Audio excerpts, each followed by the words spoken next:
ನಮಸ್ಕಾರ. ವಾರದ ಅತಿಥಿ ವಿಶೇಷ ಕಾರ್ಯಕ್ರಮಕ್ಕೆ ನಿಮ್ಮೆಲ್ಲರಿಗೂ ಕೂಡ ಪ್ರೀತಿಯ ಸ್ವಾಗತ. ವೀಕ್ಷಕರೇ, ನಾವು ಬದುಕಿದ್ದೇವೆ, ನಮಗೆ ಎಲ್ಲ ವಿಷಯಗಳು ಗೊತ್ತಾಗ್ತಾ ಇದೆ ಅಂತ ಹೇಳಿದ್ರೆ ನಾವು ಉಸಿರಾಡಿದರೆ ಮಾತ್ರ ಅದು ಸಾಧ್ಯ. ಇಲ್ಲ ಅಂದರೆ ಆ ವ್ಯಕ್ತಿಯ ಹೆಸರನ್ನು ಕೂಡ ಕರೆಯಲ್ಲ, ಹಾಗಿರತ್ತೆ.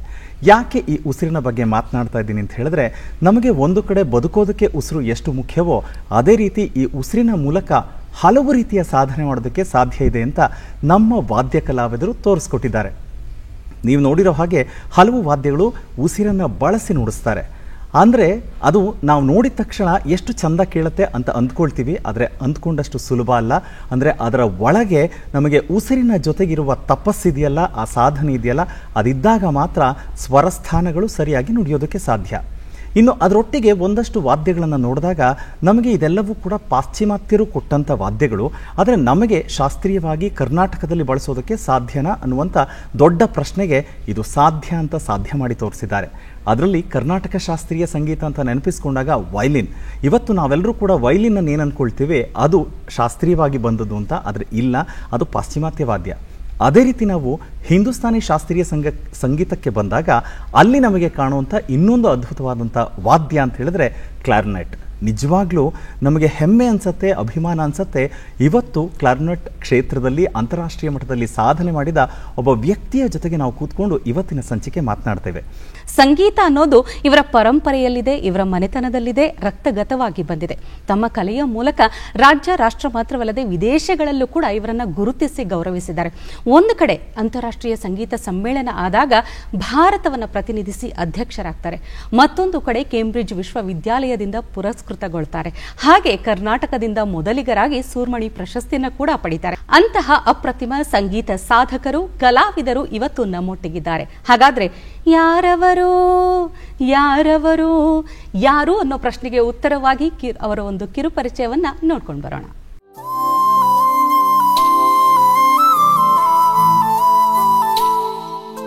ಮೂಲತಃ ರಾಯಚೂರಿನ ವಡವಾಟಿ ಗ್ರಾಮದವರಾದ ಅಂತಾರಾಷ್ಟ್ರೀಯ ಕ್ಲಾರ್ನೆಟ್ ವಾದಕರು, ಗಾಯಕರು ಮತ್ತು ಸಂಗೀತ ನಿರ್ದೇಶಕರಾದ ಪಂಡಿತ್ ಡಾಕ್ಟರ್ ನರಸಿಂಹಲು ವಡವಾಟಿಯವರು ತಬಲಾ ಕಲಾವಿದರಾದ ಬುಡ್ಡಪ್ಪ ಹಾಗೂ ಗಾಯಕಿ ರಂಗಮ್ಮನವರ ದ್ವಿತೀಯ ಪುತ್ರರಾಗಿ ಸಂಗೀತ ಮನೆತನದ 3ನೇ ತಲೆಮಾರಿನವರಾಗಿ 1942 ಜನವರಿ 21ರಂದು ಜನಿಸಿದ್ದು.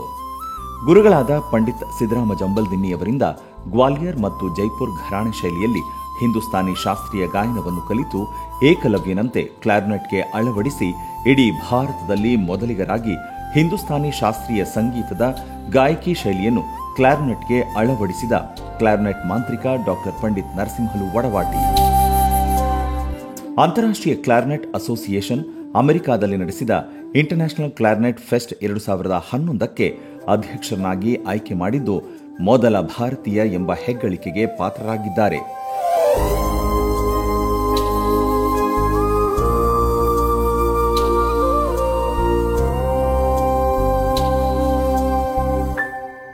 ಕ್ಯಾಲಿಫೋರ್ನಿಯಾ ವಿಶ್ವವಿದ್ಯಾಲಯದ ಅತಿಥಿ ಉಪನ್ಯಾಸಕರಾಗಿಯೂ ಸೇವೆ ಸಲ್ಲಿಸಿದ್ದಾರೆ.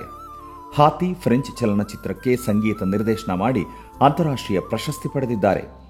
ಡಾಕ್ಟರ್ ನರಸಿಂಹಲು ವಡವಾಟಿಯವರ ಅನೇಕ ಧ್ವನಿ ಸುರುಳಿಗಳು ದೇಶ ವಿದೇಶಗಳಲ್ಲಿ ವಿಶಿಷ್ಟ ಸ್ಥಾನ ಗಳಿಸಿದೆ.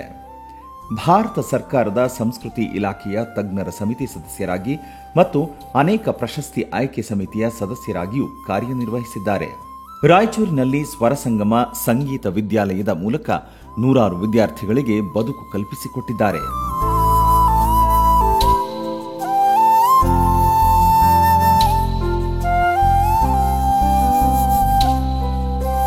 ಅಂತಾರಾಷ್ಟ್ರೀಯ ಕ್ಲಾರ್ನೆಟ್ ವಾದಕ, ಗಾಯಕ, ಸಂಗೀತ ನಿರ್ದೇಶಕ, ಗುರು, ಕ್ಲಾರ್ನೆಟ್ ಮಾಂತ್ರಿಕ ಡಾಕ್ಟರ್ ಪಂಡಿತ್ ನರಸಿಂಹಲು ವಡವಾಟಿ ಈ ವಾರದ ಅತಿಥಿ.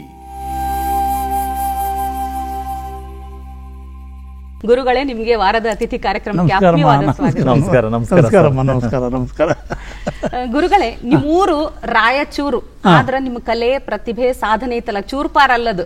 ನೋಡಿದವರೆಲ್ಲ ಹೌಹಾರುವಂಥದ್ದು, ಗಡಿಪಾರಾಗಿರುವಂಥದ್ದು, ರಾಷ್ಟ್ರಪಾರಾಗಿರುವಂಥದ್ದು. ಕ್ಲಾರಿನೆಟ್ ವಾದನವನ್ನು ಬಹಳ ಕೇಳಲಿಕ್ಕೆ ಬಹಳ ಸುಮಧುರವಾಗಿರ್ತದೆ, ಹಿಂಗಾಗಿ ಹಾಡ್ತೀರಿ ಕೂಡ ನೀವು.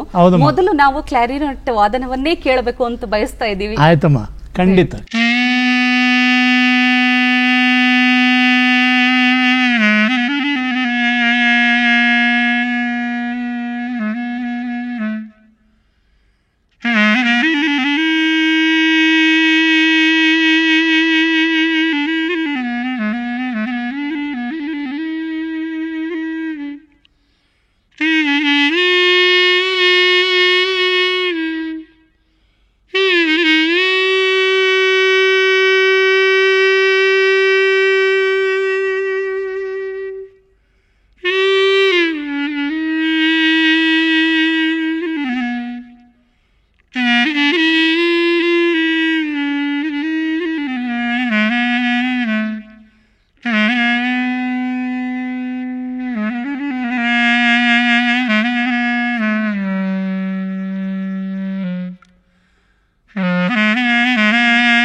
ಅದ್ಭುತ ಅದ್ಭುತ ಸರ್. ಹೇಳಲಿಕ್ಕಿದೊಂದು ಕ್ಲಾರಿಯೋನೆಟ್ ಅನ್ನುವಂಥದ್ದು ವಿದೇಶಿ ವಾದ್ಯ ಅಂತ ಹೇಳ್ತಾರೆ ಸರ್. ಆದ್ರೆ ನೀವು ಯಾರು ನುಡಿಸ್ತಾರಲ್ಲ ಅಲ್ಲಿ ಭಾರತೀಯತೆಯ ಟಚ್ ಅದ, ಒಂದು ಪಾಶ್ಚಿಮಾತ್ಯ ಶೈಲಿ ಅನ್ಸ್ಲಿಲ್ಲ ನಮಗೆ, ಶಾಸ್ತ್ರೀಯತೆ ಅದ. ಅಂದ್ರೆ ಇಂಥ ಒಂದು ಪರಿಕಲ್ಪನೆ ಈ ವಾದನದ ಮೂಲಕ ಬಂದಿದ್ ಹೆಂಗ್ ಸರ್ ಇದು? ಅಮ್ಮ ನೋಡಿ, ತಾವು ಹೇಳ್ದಂಗೆ ವಾದ್ಯ ವಿದೇಶ ಇರ್ಬೋದು, ರಕ್ತ ಭಾರತೀಯದಿದೆ, ಹೌದ್ರಿ ಹೌದು ಸರ್, ಸಂಸ್ಕೃತಿ ಭಾರತೀಯದಿದೆ. ಹೌದು. ಸಾಧಕ ತಾವು ಹೇಳ್ದಂಗೆ ಉಸಿರು ಭಗವಂತ ಕೊಟ್ಟು ಉಸಿರನ್ನ ಸದುಪಯೋಗ ಮಾಡ್ಕೊಳ್ಬೇಕು. ಈ ಸದುಪಯೋಗ ಆಗ್ಬೇಕಾದ್ರೆ ಗುರು ಬೇಕು. ನಿಜ. ಗುರುಗಳು ಭಾಳ ಮುಖ್ಯ ಇಲ್ಲಿ. ಯಾವುದೇ ಕ್ಷೇತ್ರ ತಗೊಳ್ಳಿ, ಗುರು ಭಾಳ ಮುಖ್ಯ. ಗುರುವಿನ ಕೃಪೆ ಇದ್ದರೆ ಏನು ಬೇಕಾರಾಗುತ್ತೆ. ಅದಕ್ಕೆ ಪುರಂದರದಾಸ ಹೇಳಿದ್ದು, ಗುರುವಿನ ಗುಲಾಮನಾಗೋ ತನಕ ಮುಕ್ತಿ. ಗುಲಾಮನಾಗಬೇಕಲ್ಲಿ. ನಾವು ಗುಲಾಮ ಅಂದರೆ ಸೇವಕ. ಹೌದು. ಅಲ್ಲಿ ಸೇವೆ ಮಾಡಿದ್ರೆ ಗುರುವಿಗೆ ವಿದ್ಯೆ ಹೆಂಗೆ ಬರ್ತಾಮ ಗುರುವಿನಿಂದ ಅಂತಂದರೆ, ಅದರ ಮೂಲಾರ್ಥ ನನಗೆ ಅನಿಸಿದ ಮಟ್ಟಿಗೆ ಗುರುಗಳ ಮನಸ್ಸಿಗೆ ನಾವು ನಾಟಬೇಕು. ಆಮೇಲೆ ಇನ್ನೊಂದು ಏನು ಅಂದರೆ, ಶಾಸ್ತ್ರೀಯ ಸಂಗೀತ ಅಂದರೆ ಇದು ನಮ್ಮ ವೇದ ಕಾಲಗಳಿಂದ ನಾವು ನೋಡಿದಂಥದ್ದು ವಿದ್ಯೆ ಏನಂದರೆ, ಆ ಕಾಲದಲ್ಲಿ ಶಾಸ್ತ್ರೀಯ ಸಂಗೀತದಲ್ಲಿನೇ ವೇದಗಳು ಹುಟ್ಟುಕೊಂಡು ಅಂತ ಹೇಳ್ತಾರೆ. ಇವತ್ತು ವೇದಗಳು ಹೇಳ್ತಾ ಇದ್ದರೆ ವೇದ ಉಪನಿಷತ್ತೆಲ್ಲ ಶಾಸ್ತ್ರೀಯ ಸಂಗೀತದಲ್ಲೇ ಇದೆ. ಅವಾಗ ಏನಂದರೆ 4 ಸ್ವರದಲ್ಲಿ ಇತ್ತು ಸಂಗೀತ. ಹೌದು. ಜಾಸ್ತಿ ಸ್ವರ ಇರಲಿಲ್ಲ, 4 ಸ್ವರ ಇತ್ತದು. ಆ 4 ಸ್ವರದಲ್ಲಿ ಆ ವೇದಗಳನ್ನು ನಿರ್ಮಾಣ ಆದವು. ಅದಕ್ಕೆ ನೀವು ವೇದಗಳು ಇವತ್ತಿಗೂ ವೇದಗಳು ಓದೋದು ಕೇಳಿದ್ರೆ 4 ಸ್ವರದಲ್ಲೇ ಹೇಳ್ತಿರ್ತಾರೆ ಅವರು. ಇವತ್ತಿಗೂ 5ನೇ ಸ್ವರದಲ್ಲಿ ಹೇಳಲ್ಲ ಅವರು. ಯಾಕೆ ಅದು ಮೂಲ ತತ್ವ ಅದು. ಅದು ಬರ್ತಾ ಏನಾಯ್ತಮ್ಮ ಅಂದರೆ ಪರಿವರ್ತನೆ ಆಗಿ ಬುದ್ಧಿವಂತರು ಶಾಸ್ತ್ರೀಯ ಸಂಗೀತಗಾರರು ಅವರು ಬಹಳ ದೊಡ್ಡ ಇದ್ರ ಬಗ್ಗೆ ಕೃಷಿ ಮಾಡಿದಂಥ ಮಹಾನ್ ವ್ಯಕ್ತಿಗಳು ಅಂದರೆ ಯಾರಂದರೆ, ಈಗ ಬಹಳ ದೊಡ್ಡವರು ಅಂದರೆ ಸೂರದಾಸರಂಥವ್ರು. ಅದಕ್ಕೆ ಮುಂದಿನ ಸ್ವರಗಳನ್ನು ಕಂಡುಹಿಡಿದವರು. ಯಕ್ಷ ಹೇಳ್ಬೇಕಾದ್ರೆ ಸ್ವರಗಳು ಕಂಡುಹಿಡಿದಿದ್ದು ಮನುಷ್ಯ ಅಲ್ಲ, ಈ ಸ್ವರಗಳು ಹುಟ್ಟಿಕೊಂಡಿದ್ದೇ ಪಶು ಪಕ್ಷಿಗಳಿಂದ. ಹೌದು.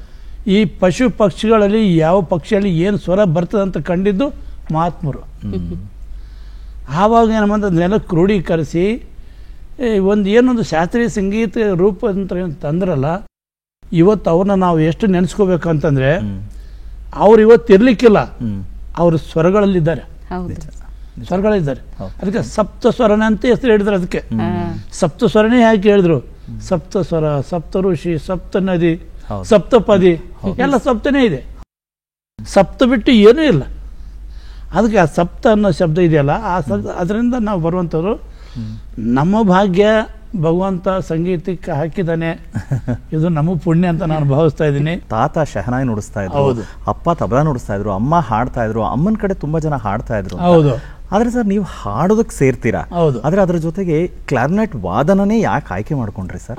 ಕ್ಲಾರ್ನೆಟ್ ವಾದನ ಆಯ್ಕೆ ಮಾಡಿಕೊಂಡಿದ್ದಂದ್ರೆ, ಈಗ ಅಮ್ಮನ ಅಣ್ಣ ಈರಣ್ಣವ್ರಂತ ಮಠಮಾರಿ, ಅವ್ರು ಒಳ್ಳೆ ಸಂಗೀತಗಾರರು. ಇದು ಅದಕ್ಕೆ ನನಗೆ ಎರಡೂ ಕಡೆ ಸಂಗೀತದ ವಾತಾವರಣ ಸಿಕ್ತು ನನಗೆ. ಅಮ್ಮನ ಅಣ್ಣ ವೀರಣ್ಣ ಅವರು ಮಠಮಾರಿ, ಅವರು ಶಾಸ್ತ್ರೀಯ ಸಂಗೀತ ಹಾಡ್ತಿದ್ರು, ನುಡಿಸ್ತಿದ್ರು. ಆಮೇಲೆ ಅದೇ ಬಳವಳಿಂಗೆ ಬಂತು, ತಾತನಿಂದ ಬಂತು, ಎರಡು ಕಡೆಯಿಂದ ಬಂತು. ಇದು ನಮ್ಗೆ ಸ್ವಲ್ಪ ಹುಟ್ಟಿದಾಗಿಂದನೇ ಅದರ ಪ್ರಭಾವ ನಮ್ಮ ಮೇಲೆ ಇತ್ತದು. ತಾವು ಕೇಳಿದ ಪ್ರಕಾರ ಕ್ಲಾರ್ನೆಟನ್ನೇ ಆಯ್ಕೆ ಮಾಡಿಕೊಂಡಿದ್ರಿ ಅಂತಂದಾಗ ನನಗೆ ಬಾಲ್ಯದಲ್ಲಿನೇ ಒಂದು ವಿಚಾರಗಳು ಬಂದಿದ್ದು. ಈಗ ಶಹನಾಯಿ ಅಂತಂದ್ರೆ ಬಿಸ್ಮಿಲ್ಲಾ ಖಾನ್ ಸಾಹೇಬರು, ಹೌದು, ಮುಗಿತದು. ಅವ್ರು ಏನು ಸ್ವರ್ಗಕ್ಕೆ ಮುಟ್ಟಿಸ್ಬಿಟ್ರು ಅದನ್ನ. ಇದಕ್ಕೆ ಬೇರೆ ಪರ್ಯಾಯ ಶಬ್ದನೇ ಇಲ್ಲ. ಆಮೇಲೆ ಬಾನ್ಸಿರಿ ತಗೊಳ್ತೀರಾ, ಪನ್ನಲಾಲ್ ಘೋಷ್, ಹರಿಪ್ರಸಾದ್ ಚೌರಶ್ ಮಹಾನ್ ದಿಗ್ಗಜ ಆದರು. ಆಮೇಲೆ ನೀವು ತಬಲಾ ತಗೊಳ್ತೀರಾ, ಈಗ ಜಾಕಿರ್ ಹುಸೇನ್ ಅವರು ಇದ್ರು, ಅವ್ರ ತಂದೆಯವರು ಇದ್ರು, ಹೆಂಗೆ ಎಲ್ಲ ಪರಂಪರೆ ಭಾಳ ಬಂತು. ಮತ್ತೆ ವೋಕಲ್ ತಗೊಳ್ತೀರಾ, ನೀವು ಅಲ್ಲಾದಿಯಾ ಖಾನ್ ಸಾಹೇಬ್ರು ತಗೊಳ್ರಿ, ಕರೀಂ ಖಾನ್ ಸಾಹೇಬ್ರು ತಗೊಳ್ರಿ, ಎಲ್ಲ ಇದೆಲ್ಲ ನೋಡ್ಕೊಂಡು ಹೋದಾಗ ನಾವು ಏನಂದ್ರೆ ಇಷ್ಟು ಕಾಣಿಸ್ತೀವಿ ಅಲ್ಲಿ. ನಾವು ಇಷ್ಟು ಕಾಣಿಸ್ತೀವಿ. ಇದನ್ನೆಲ್ಲ ನೋಡಿದಾಗ ಏನಪ್ಪ ಈ ಸಮುದ್ರ ವೀಸಕ್ಕೆ ನಾವು ಸಾಧ್ಯನೇ ಇಲ್ಲ, ಇಲ್ಲ ಏನಾರು ಮಾಡ್ಬೇಕಂತ ನಾವು ಸ್ವಲ್ಪ ಯೋಚನೆ ಮಾಡಿ ಬೇರೆ ರೂಟ್ ಹಿಡಿದು ಬಿಡೋಣ. ಅಂದ್ರೆ ಸಣ್ಣದ್ರಲ್ಲೇ ನೀವು ಆಲೋಚನೆ. ಹೌದೌದು, ಬೇರೆ ರೂಟ್ ಹಿಡಿಯೋಣ. ಏನಂದ್ರೆ ಕ್ಲಾರ್ನೆಟ್ ಅಂತೂ ಯಾರು ನುಡಿಸಿಲ್ಲ. ನುಡಿಸಿದ್ರು ಕೂಡ ಹೆಂಗಿತ್ತಂದ್ರೆ ಒಂದು ಸಿನಿಮಾದಲ್ಲಿ ಇರ್ತಿತ್ತು, ಮ್ಯೂಸಿಕ್ನಲ್ಲಿ ಡ್ರಾಮಾಗಳಲ್ಲಿ ಇರ್ತಿತ್ತು, ಸರ್ಕಸ್ಗಳಲ್ಲಿ ಇರ್ತಿತ್ತು, ಇದ್ರೂ ಕೂಡ ಬ್ಯಾಂಡ್ ಸೆಟ್ ಅಂತೆಲ್ಲ ಎಲ್ಲ ಇರ್ತಿತ್ತು. ಶಾಸ್ತ್ರೀಯವಾಗಿ ಇರುವಂಥದ್ದು ಇಲ್ಲ, ಇದ್ದಿಲ್ಲ. ಹಿಂಗಾಗಿ ನನಗೆ ಸ್ವಲ್ಪ ಕ್ಲಾರಿನೇಟ್ ತೊಗೊಂಡಿದ್ರಲ್ಲಿ ಸಾಧನೆ ಮಾಡಿದ್ರೆ ಆಯಿತು ಅಂತಂದು ಬಂತು ತಲೆಯಲ್ಲಿ.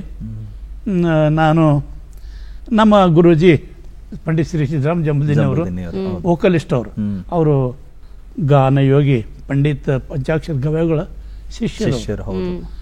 ಅವರು ದೊಡ್ಡವರಿದ್ದರು ನಮ್ಮ ಗುರೂಜಿ, ತಮಗೆ ಗೊತ್ತಿರ್ತದೆ. ಅವರು ನಾನು ವಿಚಾರ ಮಾಡಿದೆ, ಗುರೂಜಿ ನಾನು ಸಂಗೀತ ಕಲಿಬೇಕು. ನಾನು ಅಂದರೆ ಏನಪ್ಪ ನೀ ಏನು ಕಲಿತೀವಿ ಅಂತಂದ್ರು, ನಾನು ಕ್ಲಾರ್ನೆಟಿಗೆ ನುಡಿಸ್ತಾ ಇದ್ದೀನಿ, ಅದನ್ನು ಮುಂದುವರಿಸ್ತೀಬೇಕು ಅಂತ. ಅವ್ರು ಹೇಳಿದ್ರು, ಮತ್ತೆ ನನಗೆ ಕ್ಲಾರ್ನೆಟ್ ಬರೋದಿಲ್ಲಲ್ಲಪ್ಪ ಅಂತ ಹೇಳಿದ್ರು. ಇಲ್ಲ ಗುರೂಜಿ, ತಾವು ನನಗೆ ಗಾಯನ ಕಲಿಸ್ರಿ, ನಾನು ಅದನ್ನು ಕ್ಲಾರ್ನೆಟ್ನಲ್ಲಿ ಮಾಡ್ಕೊತೀನಿ ಅಂತಂದ್ರೆ ಗುರುಗಳು ನಾವು ಗಾಯನ ಹೇಳ್ಕೊಡ್ತಾ ಇದ್ರು. ಅದನ್ನು ನಾನು ಈ ಒಂದೊಂದು ಸ್ವರ ಈ ಕ್ಲಾರ್ನೆಟ್ನಲ್ಲಿ ಈ ಚಾಬಿಗಳಲ್ಲಿ ಯಾವ್ಯಾವ ಸ್ವರ ಬರುತ್ತೆ, ಯಾವ ಸ್ವರ ಬರುತ್ತೆ ಹಿಂಗೆ ನೋಡಿಕೊಂಡು, ಒಂದು ಭೂಪ್ ಇರ್ಬೋದು, ಯಮನ್ ಇರ್ಬೋದು, ಕಾನಡ ಪ್ರಕಾರ ಇರ್ಬೋದು, ಮಲಹಾರ ಪ್ರಕಾರ ಇರ್ಬೋದು, ಎಲ್ಲ ರಾಗಗಳು ಏನೇನು ಬರುತ್ತೆ ಅಂತ ಗುರುಗಳಿಂದ ನಾನು ಅದನ್ನು ಒಂದು 15 ವರ್ಷ ಗಾಯನ ಕಲ್ತೇನೆ. ಅಂದ್ರೆ ಗಾಯನ ಕಲಿಯಕ್ ಮುಂಚೆನೆ ಆಲ್ರೆಡಿ ಅಂದ್ರೆ ನುಡಿಸ್ತಾ ಇದ್ದೆ. ಹೌದಾ? ಅಂದ್ರೆ ಹೆಂಗ್ ನುಡಿಸ್ತಾ ಅಂದ್ರೆ ನಾನು ಬ್ಯಾಂಡ್ ಸೆಟ್ ನಲ್ಲೇ ನುಡಿಸಿದ್ದೀನಿ. ನಾನು ಬ್ಯಾಂಡ್ ಸೆಟ್ ನಲ್ಲೇ ನುಡಿಸಿದ್ದೀನಿ. ಯಾಕಂದ್ರೆ ಅದೊಂದು ಬದುಕು ಇತ್ತಲ್ಲ, ಬ್ಯಾಂಡ್ ನುಡಿಸಿದ್ದೀನಿ. ಆಮೇಲೆ ಡ್ರಾಮಾಗಳಿಗೆ ಬ್ಯಾಕ್ ಗ್ರೌಂಡ್ ನುಡಿಸಿದ್ದೀನಿ, ಎಲ್ಲ ಮಾಡಿದ್ದೀನಿ. ಸರ್, ಈಗ ನೀವೇ ಹೇಳಿದಾಗೆ ಶೆಹನಾಯಿ ಆಗಿರಬಹುದು, ಕೊಳಲಾಗಿರಬಹುದು, ಎಲ್ಲಾನು ಇಲ್ಲಿ ಉಸಿರು ಮತ್ತೆ ಬೆರಳು ಬಹಳ ಮುಖ್ಯ. ಅದೇ ರೀತಿ ಇದು ಕೂಡ. ಅಂದ್ರೆ ಏನ್ ವ್ಯತ್ಯಾಸ ಸರ್ ಈ ವಾದನಕ್ಕೆ? ಹೆಂಗ ತಯಾರಿ ಮಾಡ್ಕೊಂಡ್ರೆ ನೀವು ಆರಂಭದಲ್ಲಿ? ಈಗ ನೋಡಮ್ಮ, ಇದಕ್ಕೆ ವ್ಯತ್ಯಾಸ ಅಂದ್ರಮ್ಮ, ಈಗ ಶೆಹನಾಯಿಗೆ ಎಲ್ಲ ಓಪನ್ ಪೈಪ್ ಅಮ್ಮ, ಕೋಬಲ ತೀವ್ರ ಇಲ್ಲೇ ಬರ್ತದೆ, ಹಾಫ್ ನೋಟು ಫುಲ್ ನೋಟು. ಇದು ಒಂದೊಂದು ನೋಟಿಗೆ ಒಂದೊಂದು ಬಟನ್ ಇದೆ. ಈ ಒಂದು ಬಟನಿಗೆ ನಾವು ಕೋಮಲ ಸ್ವರ ಏನೇನು ನುಡಿಸ್ಬೇಕಂತ ಹಿಡ್ಕೊಂಡ್ರೆ ಅಪ್ಪಿತಪ್ಪಿ ಏನಾದ್ರು ನಮ್ಮ ಬೆರಳಿ ಮಿಸ್ ಆಯ್ತಂದ್ರೆ ಬೇರೆ ನೋಟ್ ನೋಡಿದ್ರೆ ಬೇಸರ ಆಗುತ್ತೆ, ಬೇಸರ ಆಗ್ಬಿಡ್ತದೆ, ನಮ್ಮ ಮರ್ಯಾದೆನೇ ಕಳೆದು ಬಿಡ್ತದೆ. ಅದು ಇಲ್ಲಿ ಬಹಳ ಎಚ್ಚರವಾಗಿ ಇದನ್ನು ನಾವು ಅಳವಡಿಸ್ಬೇಕು. ಫ್ಲೂಟು ಅಷ್ಟೇ, ಅದು ಬೆರಳಿಂದ ಉಸಿರಿಂದ ನಡೆಯುವಂಥದ್ದೇ. ಇದು ಬೆರಳು ಉಸಿರಿಂದ ನಡಿಬೇಕು. ಆದರೆ ಎಕ್ಸ್ಟ್ರಾ ಏನಂದ್ರೆ ಇದನ್ನು ಭಾಳ ಸಾಧನೆ ಮಾಡಬೇಕು. ಅದಕ್ಕೆ ಇದನ್ನು ಯಾರು ಟಚ್ ಮಾಡೋಕ್ಕೆ ಹೋಗಲ್ಲ. ನಾನು ಇದನ್ನು ಟಚ್ ಮಾಡಿದ್ದೇನಂದರೆ, ನಾನು ಡ್ರಾಮಾ ಇದೆಲ್ಲ ನುಡಿಸುವಾಗ ಯಾಕಮ್ಮ ನಾನು ತಾವು ಪ್ರಶ್ನೆಗೆ ಬರ್ತಾ ಇದ್ದೀನಿ, ಕ್ಲಾರ್ನೆಟ್ನಲ್ಲಿ ನಾನು ಶಾಸ್ತ್ರೀಯ ಸಂಗೀತ ಮಾಡಬೇಕಂತ ಉದ್ದೇಶ ಯಾವ ಬಂತಂದರೆ, ನಾನು ಬ್ಯಾಂಡ್ ಸೆಟ್ಟಲ್ಲಿ ನುಡಿಸುವಾಗ ಕೆಲವು ಕಾಲ ಆದಮೇಲೆ ನನಗೆ ಬೇಡ ಅಂತ ಅನಿಸ್ಬಿಡ್ತು. ಏನಪ್ಪ ಇದು, ನಾನು ಏನಾರು ಆಗಬೇಕು ಅಂತ. ಅದು ಸ್ವಲ್ಪ ನನ್ನ ಬಾಲ್ಯ ಜೀವನ ಹೆಂಗಿತ್ತಂದ್ರೆ, ಅಪ್ಪ ತೀರ್ಕೊಂಡಿದ್ರು ಫಸ್ಟ್ ಟೈಮ್ ಮೊದಲೇ, ಅಮ್ಮ ಹಾವು ಕಚ್ಚಿ ತೀರ್ಕೊಂಡ್ಬಿಟ್ಟಿದ್ರು. ಹಿಂಗಾಗಿ ಒಬ್ಬಂಟಿಗಾಗಿ ಹಿಂಗಾಗಿರೋದ್ರಿಂದ ನಾನು ಏನಾರು ಆಗಬೇಕು ಅಂತ ಒಂದು ಬಂತು. ಆಮೇಲೆ ಮದುವೆ ಆಯಿತು, ಮಾಮನ ಮಗಳನ್ನ ಕೊಟ್ಟು ಮದುವೆ ಮಾಡಿದ್ರು. ಇನ್ನೇನು ಬದುಕು ದಾರಿ ಬೇಕಲ್ಲ. ಆವಾಗ ನಾನು ಬ್ಯಾಂಡ್ ಸೆಟ್ ಬಿಟ್ಕೊಳ್ಳೆ ಸ್ವಲ್ಪ ಡ್ರಾಮಾಗಳಿಗೆ ಬದುಕಾಗಿ ದಾರಿ ನೋಡಿದೆ. ಆಮೇಲೆ ಕೆಲವು ಕಾಲ ಆದಮೇಲೆ ಅಲ್ಲಿ ಸ್ವಲ್ಪ ಡೋಲಾಯ ಮನಸ್ಥಿತಿ, ಮೀನಿಂಗ್ ಡಬಲ್ ಮೀನಿಂಗ್ಗಳು ಅಲ್ಲಿತ್ತು. ನೋಡು, ಅದು ಏನೋ ಅದು ಬೇಜಾರಾಯಿತು, ಬೇಡ ಶಾಸ್ತ್ರೀಯ ಸಂಗೀತನೇ ಕಲಿಬೇಕು. ಅವೊಂದು ತೀರ್ಮಾನ ಏನು ಮಾಡಿದ್ದು ಶ್ರೀನಿವಾಸ ಅಂದರೆ, ನಾನು ಜೀವ ಬಿಟ್ಟರೆ ಇದ್ರಾಗೆ ಬಿಡಬೇಕು, ಬದುಕಿದ್ರಾಗೆ ಬದುಕಬೇಕು. ಹೌದು. ಹಾಗಾಗಿ ಗುರುಗಳ ಹತ್ರ ನಾನು ಶಾಸ್ತ್ರೀಯ ಸಂಗೀತ ಶುರು ಮಾಡಿದೆ. ಅವರು ಶಾಸ್ತ್ರೀಯ ಸಂಗೀತ ಹೇಳ್ತಾ ಹೋದರು, ನಾನು ಅದನ್ನು ಯಾವ ರೀತಿ ಮಾಡ್ತಾ ಬಂದೆ. ಅವಾಗ ನನಗೆ ಗಾಯನೂ ಬಂತು, ಕ್ಲಾರ್ನೆಟು ಬಂತು. ಈ ಗಾಯಕಿ ನನಗೆ ಬಂದಿರೋದ್ರಿಂದ ನಾನು ನುಡಿಸ್ತಿರೋದು ಗಾಯಕಿ. ವೈವಾಹಿಕ ಬದುಕಿನ ನಂತರದ ಒಂದು ದುರ್ಘಟನೆ ಖಂಡಿತ ನಾನು ನೆನಪಿಸ್ಕೊಳ್ಳೇಬೇಕು, ನೀವು ಹೇಳಬೇಕು. ಹೌದು ಶ್ವೇತಾ, ಅವರ ಒಬ್ಬ ಮಗ ಅನಾರೋಗ್ಯದ ಪರಿಸ್ಥಿತಿಯಲ್ಲಿ ಇದ್ದಾಗ್ಲೂ ಕೂಡ ತಮ್ಮ ಅಭ್ಯಾಸವನ್ನ ಬಿಡದೆ ಗುರುಗಳ ಬಳಿಗೆ ಹೋಗ್ತಾರೆ. ಅದನ್ನು ದಯವಿಟ್ಟು ಹೇಳಿ ಸರ್, ಆ ಸಂದರ್ಭ ಹೇಳಿ. ಒಂದು ನೋಡಿ ಶ್ರೀನಿವಾಸ್, ಅದು ಏನೇ ಮಾಡೋದಕ್ಕೆ ನಮ್ಮ ಹಿಂದಿನ ಋಷಿಮುನಿಗಳೊಂದು ಮಾತು ಹೇಳಿದರೆ, ಸಂಕಲ್ಪ ಮಾಡಬೇಕು, ತಪ್ಪಬಾರ್ದು. ನಾವು ಬಹಳ ಜನ ಸಂಕಲ್ಪ ಮಾಡ್ತೀವಿ, ಅದು ನಿರ್ವಹಿಸೋಕ್ಕಾಗಲ್ಲ. ಹೌದು. ಎಂತೆಂಥ ಕಠಿಣ ಪರಿಸ್ಥಿತಿ ಬರ್ತದೋ ಗೊತ್ತಿಲ್ಲ, ಬಿಟ್ಟು ಹೋಗ್ಬಿಡ್ತೀವಿ ನಾವು. ಹೌದು. ನಾನು ಹೇಳಿದೆ, ನಾನು ಏನಿದ್ರು ನಾನು ಮೊದಲು ಸಂಕಲ್ಪ ತಪ್ಪಬಾರ್ದು ಅಂತೇಳಿ ನಾನು ಅಭ್ಯಾಸ ಮಾಡೋಕ್ಕೆ ಗುರುಗಳ ಹತ್ರ ಗುಲ್ಬರ್ಗಕ್ಕೆ ಹೋಗ್ತಾಯಿದ್ದೆ. ಒಂದು ನೇಮ ಮಾಡಿದೆ, ಈ ವಾರ ಗುಲ್ಬರ್ಗಕ್ಕೆ ಹೋಗ್ಬೇಕು, ಒಂದು ವಾರ ಅಲ್ಲಿರಬೇಕು, ಮತ್ತು ತಿರ್ಗಿ ಬರಬೇಕು. ಒಂದು ಮಗ, ನಮ್ಮ ಮಗ ಮೊದಲು ಮಗಳು, ಆ ಅಮ್ಮನ ಹಿಂದೆ ಮಗ, 1 ವರ್ಷ ಹುಡುಗಿದ್ದ ತಿರುಗಾಡ್ತಿದ್ದ ಅವನೇನು ಇದ್ದಕ್ಕಿದ್ದಂಗೆ ಅವನಿಗೆ ಅನಾರೋಗ್ಯ ಆಗೋಯ್ತು. ಡೇ ಬೈ ಡೇ ಅವನು ಕ್ಷೀಣಿಸ್ತಾ ಹೋಗ್ಬಿಟ್ಟ. ಡಾಕ್ಟ್ರ್ ಹೇಳಿದ್ರು, ಸ್ವಲ್ಪ ನೋಡ್ರಿ, ಒಂದು ಯಾಕೋ ಪರಸ್ ಕಾಣ್ತಾ ಇಲ್ಲ ಅಂತಂದರು. ಆ ದಿವಸ ನಾನು ಗುಲ್ಬರ್ಗಕ್ಕೆ ಹೋಗ್ಬೇಕು, ನನ್ನ ಸಂಕಲ್ಪ ತಪ್ಪಾರ್ದು. ಆಮೇಲೆ ಡಾಕ್ಟ್ರಿಂದ ಸೀದಾ ಕರ್ಕೊಂಡು ಮನೆಗೆ ಬಂದುಬಿಟ್ಟು, ನಮ್ಮ ಅಜ್ಜಿ ಇದ್ದರು, ತಾಯಿ ಬಸಮ್ಮ ಅಂತ, ಅವರನ್ನು ನಮ್ಮ ಮನೆಯವ್ರಿಗೆ ಕರ್ಕೊಂಡು ಮನೆಗೆ ಬಂದುಬಿಟ್ಟು ಹುಡುಗಿಂಗೆ ಬಿದ್ದುಬಿಟ್ಟಿದ್ದವನು. ನನಗೂ ಹೋಗೋಕೆ ಚೂರು ಆಗ್ತಾಯಿದೆ. ಗಟ್ಟಿ ಮನಸ್ಸು ಮಾಡಿದ, ಸಂಕಲ್ಪ ತಪ್ಪಾರ್ದು. ಆಮೇಲೆ ಬ್ಯಾಗ್ ತೊಗೊಂಡ್ಬಿಟ್ಟೆ. ಅಜ್ಜಿ ಬೈದ್ಬಿಟ್ರು, ಏನು ನೀನೇನು ಕಟ್ಕ ಇದ್ದೆ, ಏನಿದೆ ಇನ್ನು ಏನು ಹೇಳಿದ್ರು ಡಾಕ್ಟ್ರು. ಮನೇಲಿ ನಾನು ಮುದುಕಿ, ನಿನ್ನ ಹೆಂಡತಿ ಸಣ್ಣ ಹುಡುಗಿ, ಇಂಥ ಪರಿಸ್ಥಿತಿ ನೀವು ಹೋದ್ರೆ ಏನು ಮಾಡಬೇಕು ಅಂದ್ರೆ, ಅಜ್ಜಿ ನೀನು ಏನಾರು ಬೈ ಅಜ್ಜಿ, ಅದೇನೋ ಟೈಮು ನಾನು ಬಂತು ಶ್ರೀನಿವಾಸ ಬಾಯಲ್ಲಿ, ನಾನು ತಿರುಗಿ ಬರೋವರೆಗೆ ಅವ್ನು ಸಾಯಲ್ಲ, ಸುಮ್ಮನಿರ ಅಜ್ಜಿ ಅಂತ ಬಂದ್ಬಿಟ್ಟು ಬಾಯಲ್ಲಿ ಗೊತ್ತಿಲ್ಲ. ಆಯಿತು, ನನಗೂ ಕಣ್ಣ ನೀರು ಬರ್ತಿತ್ತು, ಹೋಗ್ಬಿಟ್ಟೆ. ಹೋದೆ, ನೈಟು ಪ್ಯಾಸೆಂಜರ್ಗೆ ಹೋಗ್ತಿದ್ದೆ. ಬೆಳಗ್ಗೆ 4 ಗಂಟೆಗೆ ಗುರುಗಳ ಮನೆಗೆ ಹೋಗ್ಬಿಡ್ತಿದ್ದಮ್ಮ. ಹೋದ ಕೂಡಲೇ ಹಂಗೆ ಬಾಗಿಲು ಬಡಿದ್ರೆ ಬಂದೇನಪ್ಪ ಅಂತಿದ್ರು ಗುರುಗಳು. ಆ ಸಮಯದಲ್ಲಿ ನಾನೇ ಬರ್ತೀನಿ ಅಂತ ಗೊತ್ತವ್ರಿಗೆ. ಬಂದೆ ಗುರುಗಳೇ ಅಂದೆ. ಆಮೇಲೆ ಅವ್ರು ನೋಡಿದ್ರು, ತುಂಬ ಸೂಕ್ಷ್ಮವಾಗಿದ್ದರು ನಮ್ಮ ಗುರುಗಳು. ಯಾಕೆ ಮುಖ ಬಾಡೋಗಿದೆಲ್ಲ ಅಂದರು. ಇದ್ದ ಪರಿಸ್ಥಿತಿ ಹೇಳಿದೆ, ನನಗೂ ಜೀವನದಲ್ಲಿ ಎಂಥ ಪರಿಸ್ಥಿತಿ ಬಂದಿತ್ತಪ್ಪ, ನಾನು ಇಷ್ಟು ಧೈರ್ಯ ಮಾಡಿ ಹೋಗೋಕ್ಕಾಗಲಿಲ್ಲ ಗುರುಗಳ ಹತ್ರ. ಮನ್ಸೂರು ಗುರುಗಳ ಹತ್ರ ಕಲಿತಿದ್ರು ಅವರು. ಇಷ್ಟು ಧೈರ್ಯ ಮಾಡಿ ನಾನು ಹೋಗೋಕ್ಕಾಗಲಿಲ್ಲ ನೋಡಪ್ಪ, ಏನಪ್ಪ ನೀನು ಅಂತಂದರು. ಹೌದು ಗುರುಗಳ, ಇಲ್ಲ ಇನ್ನೊಂದು ಮಾತು ಪಾಲಿಸ್ಬೇಕು ಅಂದರು. ಏನು ಗುರುಗಳು, ಈಗ ಏನು ಗಾಡಿ ಸಿಗ್ತಾ ಆ ಗಾಡಿಗೆ ಹೋಗ್ಬಿಡ್ರಿ ರಾಯಚೂರಿಗೆ. ಆಮೇಲೆ ನಾನು ಗುರುಗಳ ದರ್ಶನ ಮಾಡಿದೆ. ತಿರ್ಗಿ ಮತ್ತೆ ರೈಲ್ವೆ ಸ್ಟೇಷನ್ ಬಂದೆ, ಯಾವುದೋ ಗಾಡಿ ಹಿಡ್ಕೊಂಡು ರಾಯಚೂರಿಗೆ ಬಂದೆ. ರಾಯಚೂರು ಬಂದ ಮಧ್ಯಾಹ್ನ 2 ಗಂಟೆ ಆಗಿತ್ತು. ನೋಡಮ್ಮ, ನಾ ಬಂದ ಮೇಲೆ ಆ ಹುಡುಗ ಹೋಯ್ತು ನೋಡ್ರಿ, ಹೋಗ್ಬಿಡ್ತು. ಇನ್ನೇನು ಮಾಡೋದು, ಕೊನೆ ಮತ್ತೆ ದುಃಖ ಅಂತ ಯಾರಿಗಿರ ತಪ್ಪಿದ್ದಲ್ಲ. ನನಗೂ ದುಃಖ ಇತ್ತು. ಮತ್ತೆ ಆಯಿತು, ಮುಂದೆ ಎಲ್ಲ ಮಾಂತ್ರಿಕ್ರಿಯೆ ಎಲ್ಲ ಮುಗಿಸಿ ಎಲ್ಲ ಮಾಡಿದ್ಮೇಲೆ ನಾನು ಅಜ್ಜಿಗೆ ಹೇಳಿದೆ, ಅಜ್ಜಿ ಇಲ್ಲಿದ್ದರೆ ಯಾಕೆ ಭಾಳ ಇದಾಗ್ತದೆ, ನಡ್ರಿ ನಿಮ್ಮ ಊರಿಗೆ ಬಿಟ್ಟು ಬರ್ತೀನಿ ಅಂತೇಳಿ ಅಜ್ಜಿನ ಕರ್ಕೊಂಡು ನಮ್ಮ ಮನೆಯವ್ರಿಗೆ ಕರ್ಕೊಂಡು ತಮ್ಮ ತವ್ರ ಮನೆಗೆ ಕರ್ಕೊಂಡು ಹೋಗ್ಬಿಟ್ಟೆ. ಕರ್ಕೊಂಡೋಗಿ ಅಲ್ಲಿ ಬಿಟ್ಟೆ. ನಾನು ಹೋಗ್ತೀನಿ ಅಜ್ಜಿ ರಾಯಚೂರಿಗೆ ಅಂದೆ. ಮತ್ತೆ ಹೋಗ್ಬೇಡು ಗುಲ್ಬರ್ಗಕ್ಕೆ ಅಂತಂದ್ರೆ ಅಜ್ಜಿ. ಇಲ್ಲ ಅಜ್ಜಿ ನಾನು ಹೋಗಲ್ಲ ಗುಲ್ಬರ್ಗಕ್ಕೆ ಅಂತಂದೆ. ಮಠಮಾರಿ ಸ್ಟೇಷನಿಂದ ಡೈರೆಕ್ಟ್ ಟಿಕೆಟ್ ಗುಲ್ಬರ್ಗ. ಭಾಳ ಕೆಲವೊಂದ್ಸಲ ಕಠಿಣ ಪರಿಸ್ಥಿತಿ ಬರ್ತದೆ. ಸತ್ಸಂಕಲ್ಪ ಚಿಕ್ಕದಲ್ಲ, ದೊಡ್ಡ ಕಠಿಣ ಪರಿಸ್ಥಿತಿ ಬರ್ತದೆ, ನಿರ್ವಹಿಸಬೇಕು. ಆವಾಗ ನನ್ನ ಮೇಲೆ ಬರೋದು. ಗುರುಗಳೇ, ಈಗ ನೀವ ಕ್ಲಾರಿಯೋನೆಟ್ ವಾದನಕ್ಕಿಂತ ಮೊದಲು ಗಾಯನವನ್ನ ಕಲ್ತಿರಲ್ಲ, 4 ಸಾಲ ಹಾಡಬಹುದಾಗ? ಖಂಡಿತ ಆಡ್ತೀವಿ. ಸುರ ಸಂಗಾತ ರಾಗ ವಿದ್ಯ ಸಂಗೀತ ಪ್ರಮಾಣ ಜೋ ಕಂಠ ಕರ ದಿಖಾಯೆ ವೇಗೋ ಜ್ಞಾನೆ ಗುಣಿ ಜ್ಞಾನಿ ಸುರ ಸಂಗಾತ ರಾಗ ವಿದ್ಯ ಸಂಗೀತ ಪ್ರಮಾಣ ಜೋ ಕಂಠ ಕರ ದಿಖಾಯೆ ವೇಗೋ ಜ್ಞಾನೆ ಗುಣಿ ಜ್ಞಾನಿ ಸುರ ಸಂಗಾತ ಅನುದ್ರುತ ಗುರು ಲಘು ಪ್ಲೂತ ಅನುದ್ರುತ ಗುರು ಲಘು ಪ್ಲೂತ ಸಾಲ ಮೂಲ ದೋ ಸಮಾಯ ಶುದ್ಧ ಅಕ್ಷರ ಶುದ್ಧ ಬಾಣಿ ಶುದ್ಧ ಅಕ್ಷರ ಶುದ್ಧ ಬಾಣಿ ಜೋ ಸಮಾಯ ವೇಕೋ ಜ್ಞಾನೇ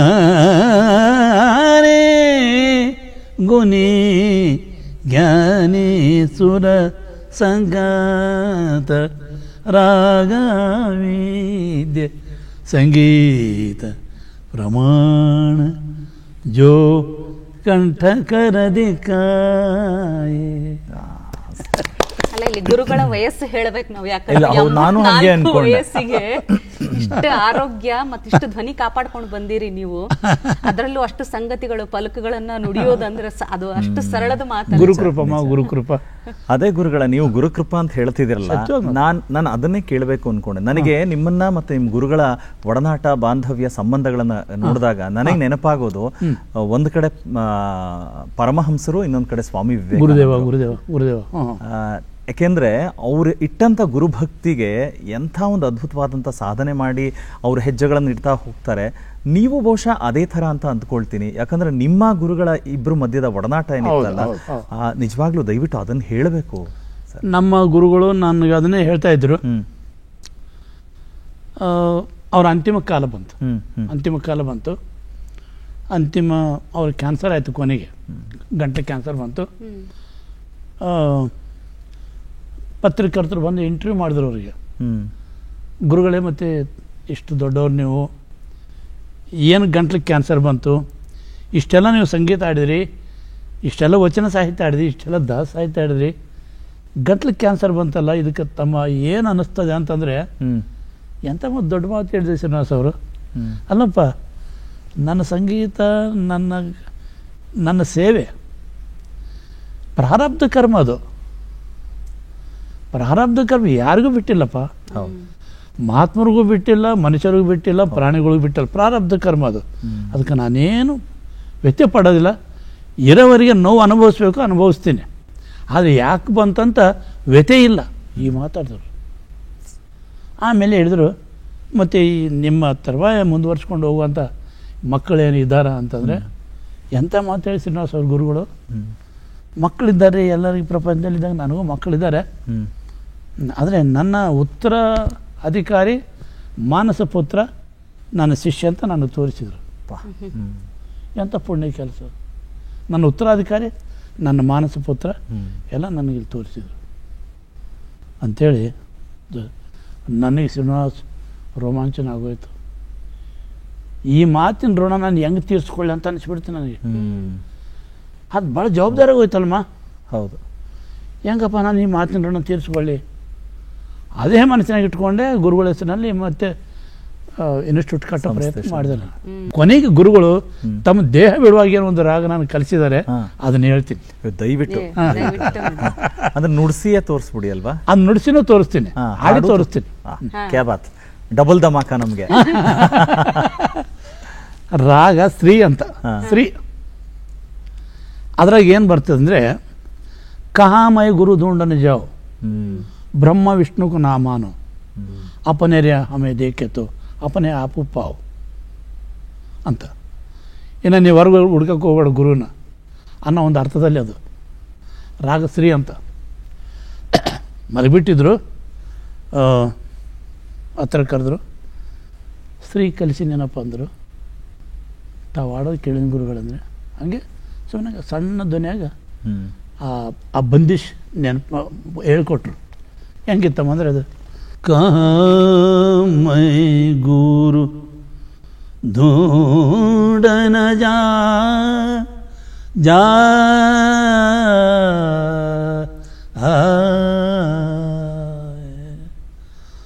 कहाँ मैं गुरु ढूंढन जा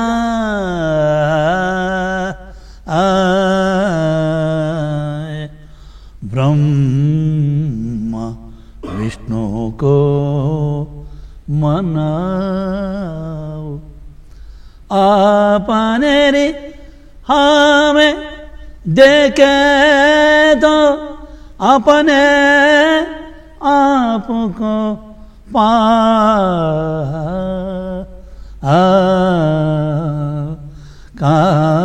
मैं गुरु ढूंढन जा गुरु ढूंढन जा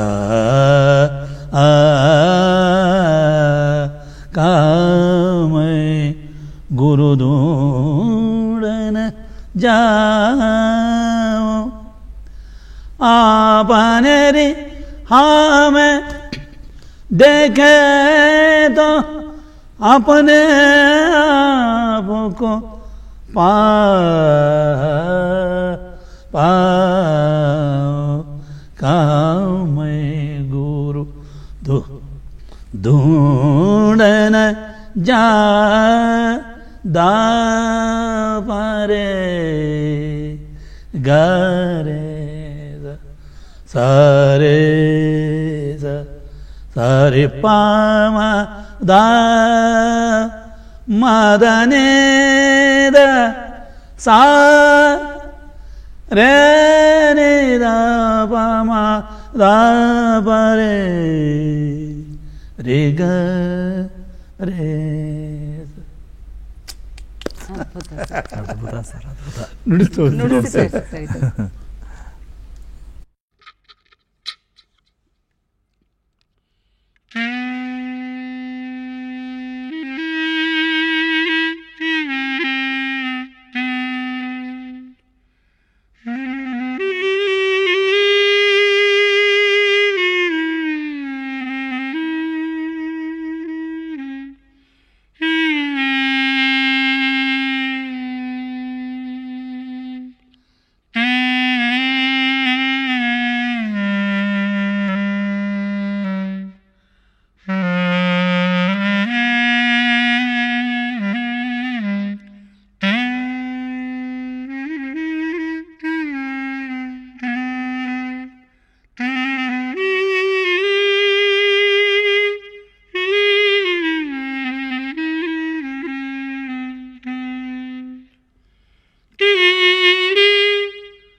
ಸರ್ ಇಡೀ ವಿಶ್ವದುದ್ದಗಲಕ್ಕೂ ಎಲ್ಲ ಕ್ಲಾರ್ನೆಟ್ ವಾದಕರನ್ನ ಸೇರಿಸಿದಂತ ಇಂಟರ್ನ್ಯಾಷನಲ್ ಕ್ಲಾರ್ನೆಟ್ ಅಸೋಸಿಯೇಷನ್ ವತಿಯಿಂದ ಆದಂತ ಕಾರ್ಯಕ್ರಮದಲ್ಲಿ ನಿಮಗೆ ಸಿಕ್ಕಂತ ಮಾನ್ಯತೆ ಈ ರೀತಿ ಒನ್ಸ್ ಮೋರ್ ಇನ್ನೂ ಅಂತ, ಯಾಕೆಂದ್ರೆ ಅಲ್ಲೆಲ್ಲ ಪ್ರೋಟೋಕಾಲ್ ತರ ಕಾರ್ಯಕ್ರಮ ನಿಗದಿ ಮಾಡಿರ್ತಾರೆ. ಆದ್ರೂ ಕೂಡ ನಿಮ್ದು ಅವಧಿ ಮುಗಿದ್ರು ಇನ್ನೂ ನುಡ್ಸಕ್ ಹೇಳಿದ್ರು ಆ ಸಂದರ್ಭದ ಹೇಳಿ ಸರ್. ಆ ಸಲ ಏನಾಯ್ತು, ಸುಮಾರು ಒಂದು 1800 ಜನ ಆರ್ಟಿಸ್ಟು, ಎಲ್ಲ ಕ್ಲಾರ್ನೆಟ್ ಆರ್ಟಿಸ್ಟ್, ಎಲ್ಲ ವೆಸ್ಟರ್ನ್ಸ್. ಉದ್ಘಾಟನೆ ಅಂದರೆ ನನ್ನಿಂದ ಉದ್ಘಾಟನೆ ಮಾಡಿದ್ದು, ಅದು ಕ್ಲಾರ್ನೆಟಿಂದ ಉದ್ಘಾಟನೆ ಮಾಡಿದ್ದು. ಹೌದಾ? ಕ್ಲಾರ್ನೆಟ್ ವಾದ್ಯದಿಂದ ಉದ್ಘಾಟನೆ. ಅವ್ರು ನನಗೆ ಕೊಟ್ಟಿದ್ದು ಒಂದು 20 ನಿಮಿಷ. ಅಲ್ಲಿ ತಬಲಾಜಿ ಜಾಕಿರ್ ಹುಸೇನ್ ಅವ್ರ ಗುರುಗಳು ನನ್ನ ಜೊತೆ ನುಡಿಸಿದ್ದು. ಹೌದಾ? ತುಂಬ ದೊಡ್ಡ ಆರ್ಟಿಸ್ಟು. ಈ ಕ್ಲಾರ್ನೆಟ್ ಕೇಳಿದ ತಕ್ಷಣ ಎಲ್ಲರೂ ಏನು ಸಂತೋಷಪಟ್ಟರು ಶ್ರೀನಿವಾಸ್ ಅಂದರೆ, ಅವ್ರಂದ್ರೆ ಈ ವಾದ್ಯದಲ್ಲಿ ಇವೆಲ್ಲ ಬರೋದಿಲ್ಲ, ಅದು ಹೆಂಗೆ ಬರ್ತು ಅಂತ ಬರ್ತಲ್ಲ ಮೀಂಡು, ಅವೆಲ್ಲ ಬರೋದಿಲ್ಲ ಅದ್ರಾಗ.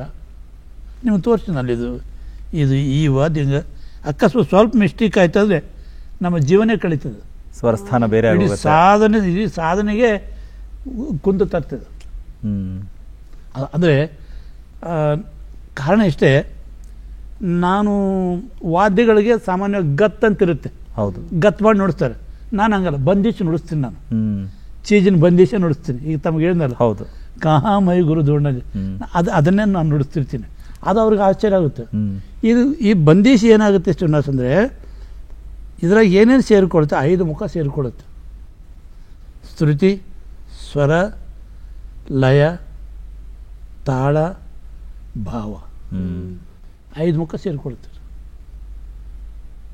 ಈ ಗತ್ನಲ್ಲಿ ಏನಾಗ್ತಂದರೆ ಸಮಕ್ಕೆ ಬಂದುಬಿಟ್ರೆ ಮುಗಿತು, ಅದು ಲೆಕ್ಕಾಚಾರ. ಹೌದು, ಸಮಕ್ಕೆ ಇದು ಬರಬೇಕು.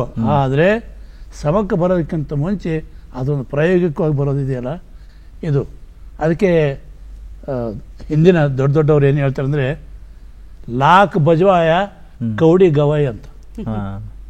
ನೀನು ಲಕ್ಷ ಅಂತ ಬಾರಿಸು, ಆದರೆ ಇಷ್ಟೇ ಹಾಡೋಷ್ಟು ಸಮಾನ ಇಲ್ಲ ಅಂತ ಮಾತಾಡ್ತಿದ್ರಂತ ಅಂತ ಮಾತಾಡ್ತಾರೆ ಅವರು. ಅಂದರೆ ಒಂದು ತಮಾಷೆಗಾಗಿ ಹೇಳಿರ್ಬೇಕು ಮೋಸ್ಟ್ಲಿ, ಆ ಥರ ಇದೆ. ಅಂದರೆ ಗಾಯಕಿ ಶೈಲಿಯಿಂದನೇ ಇವತ್ತು ನಾವು ನುಡಿಸ್ತೀವಿ. ಅಂದರೆ ಇವತ್ತು ಇಡೀ ಪ್ರಪಂಚದ ವ್ಯಕ್ತಿ ಯಾಕೆ ಬಿಸ್ಮಿಲ್ಲಾ ಖಾನ್ ಸಾಹೇಬ್ರಾದರು ಗಾಯಕರವರು. ಹೌದು, ಇಡೀ ಪ್ರಪಂಚ ತುಂಬ ಯಾಕೆ ರವಿಶಂಕರ್ ಅವರು ಗಾಯಕರವರು. ಆ ಇಡೀ ಮನೆತನ ಗಾಯಕಿ ಬಂದಿರೋದ್ರಿಂದ ಆ ಗಾಯನಕ್ಕೆ ಆಯಾಮ ಭಾಳ ಬೆಳೀತದೆ. ಆಯಾಮ ಭಾಳ ಬೆಳೀತದೆ. ಈಗ ಒಂದು ಕಾಮೈ ಗುರು ನೋಡನ ಜಾ, ಈ ಒಂದು ಮೈಟ್. ಹೌದು, ಜಾ ಕಾ ಗಾ, ಈ ಆಯಾಮ ಭಾಳ ಬೆಳೀತದೆ. ಆ ಭಾವನೆ ಮೇಲೆ ಹೋಗ್ತಿರ್ತದೆ. ಹಿಂಗಾಗಿ ಅದನ್ನು ಅವತ್ತು ಅವರಿಗೆ ನಾನು ಕ್ಲಾರಿನೆಟ್ ಕೇಳಿದ್ಕೊಳ್ಳೆ ತುಂಬ ಸಂತೋಷ ಆಗಿ, ಅವರು ಅಲ್ಲಿ ಒಂದು ನೇಮ ಇದೆ, ಒಂದು ಸಲ ಕ್ಲಾಪ್ಸ್ ಕೊಟ್ಟು ಸುಮ್ಮನೆ ಆಯ್ತಂದರೆ ಬಂದ್ ಮಾಡ್ರಿ ಅಂತ ಅರ್ಥ.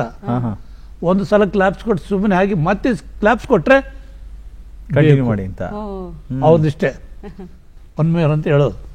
ಆಮೇಲೆ ಮತ್ತೊಂದು 20 ನಿಮಿಷ ನಾನು ನುಡಿಸಿದೆ.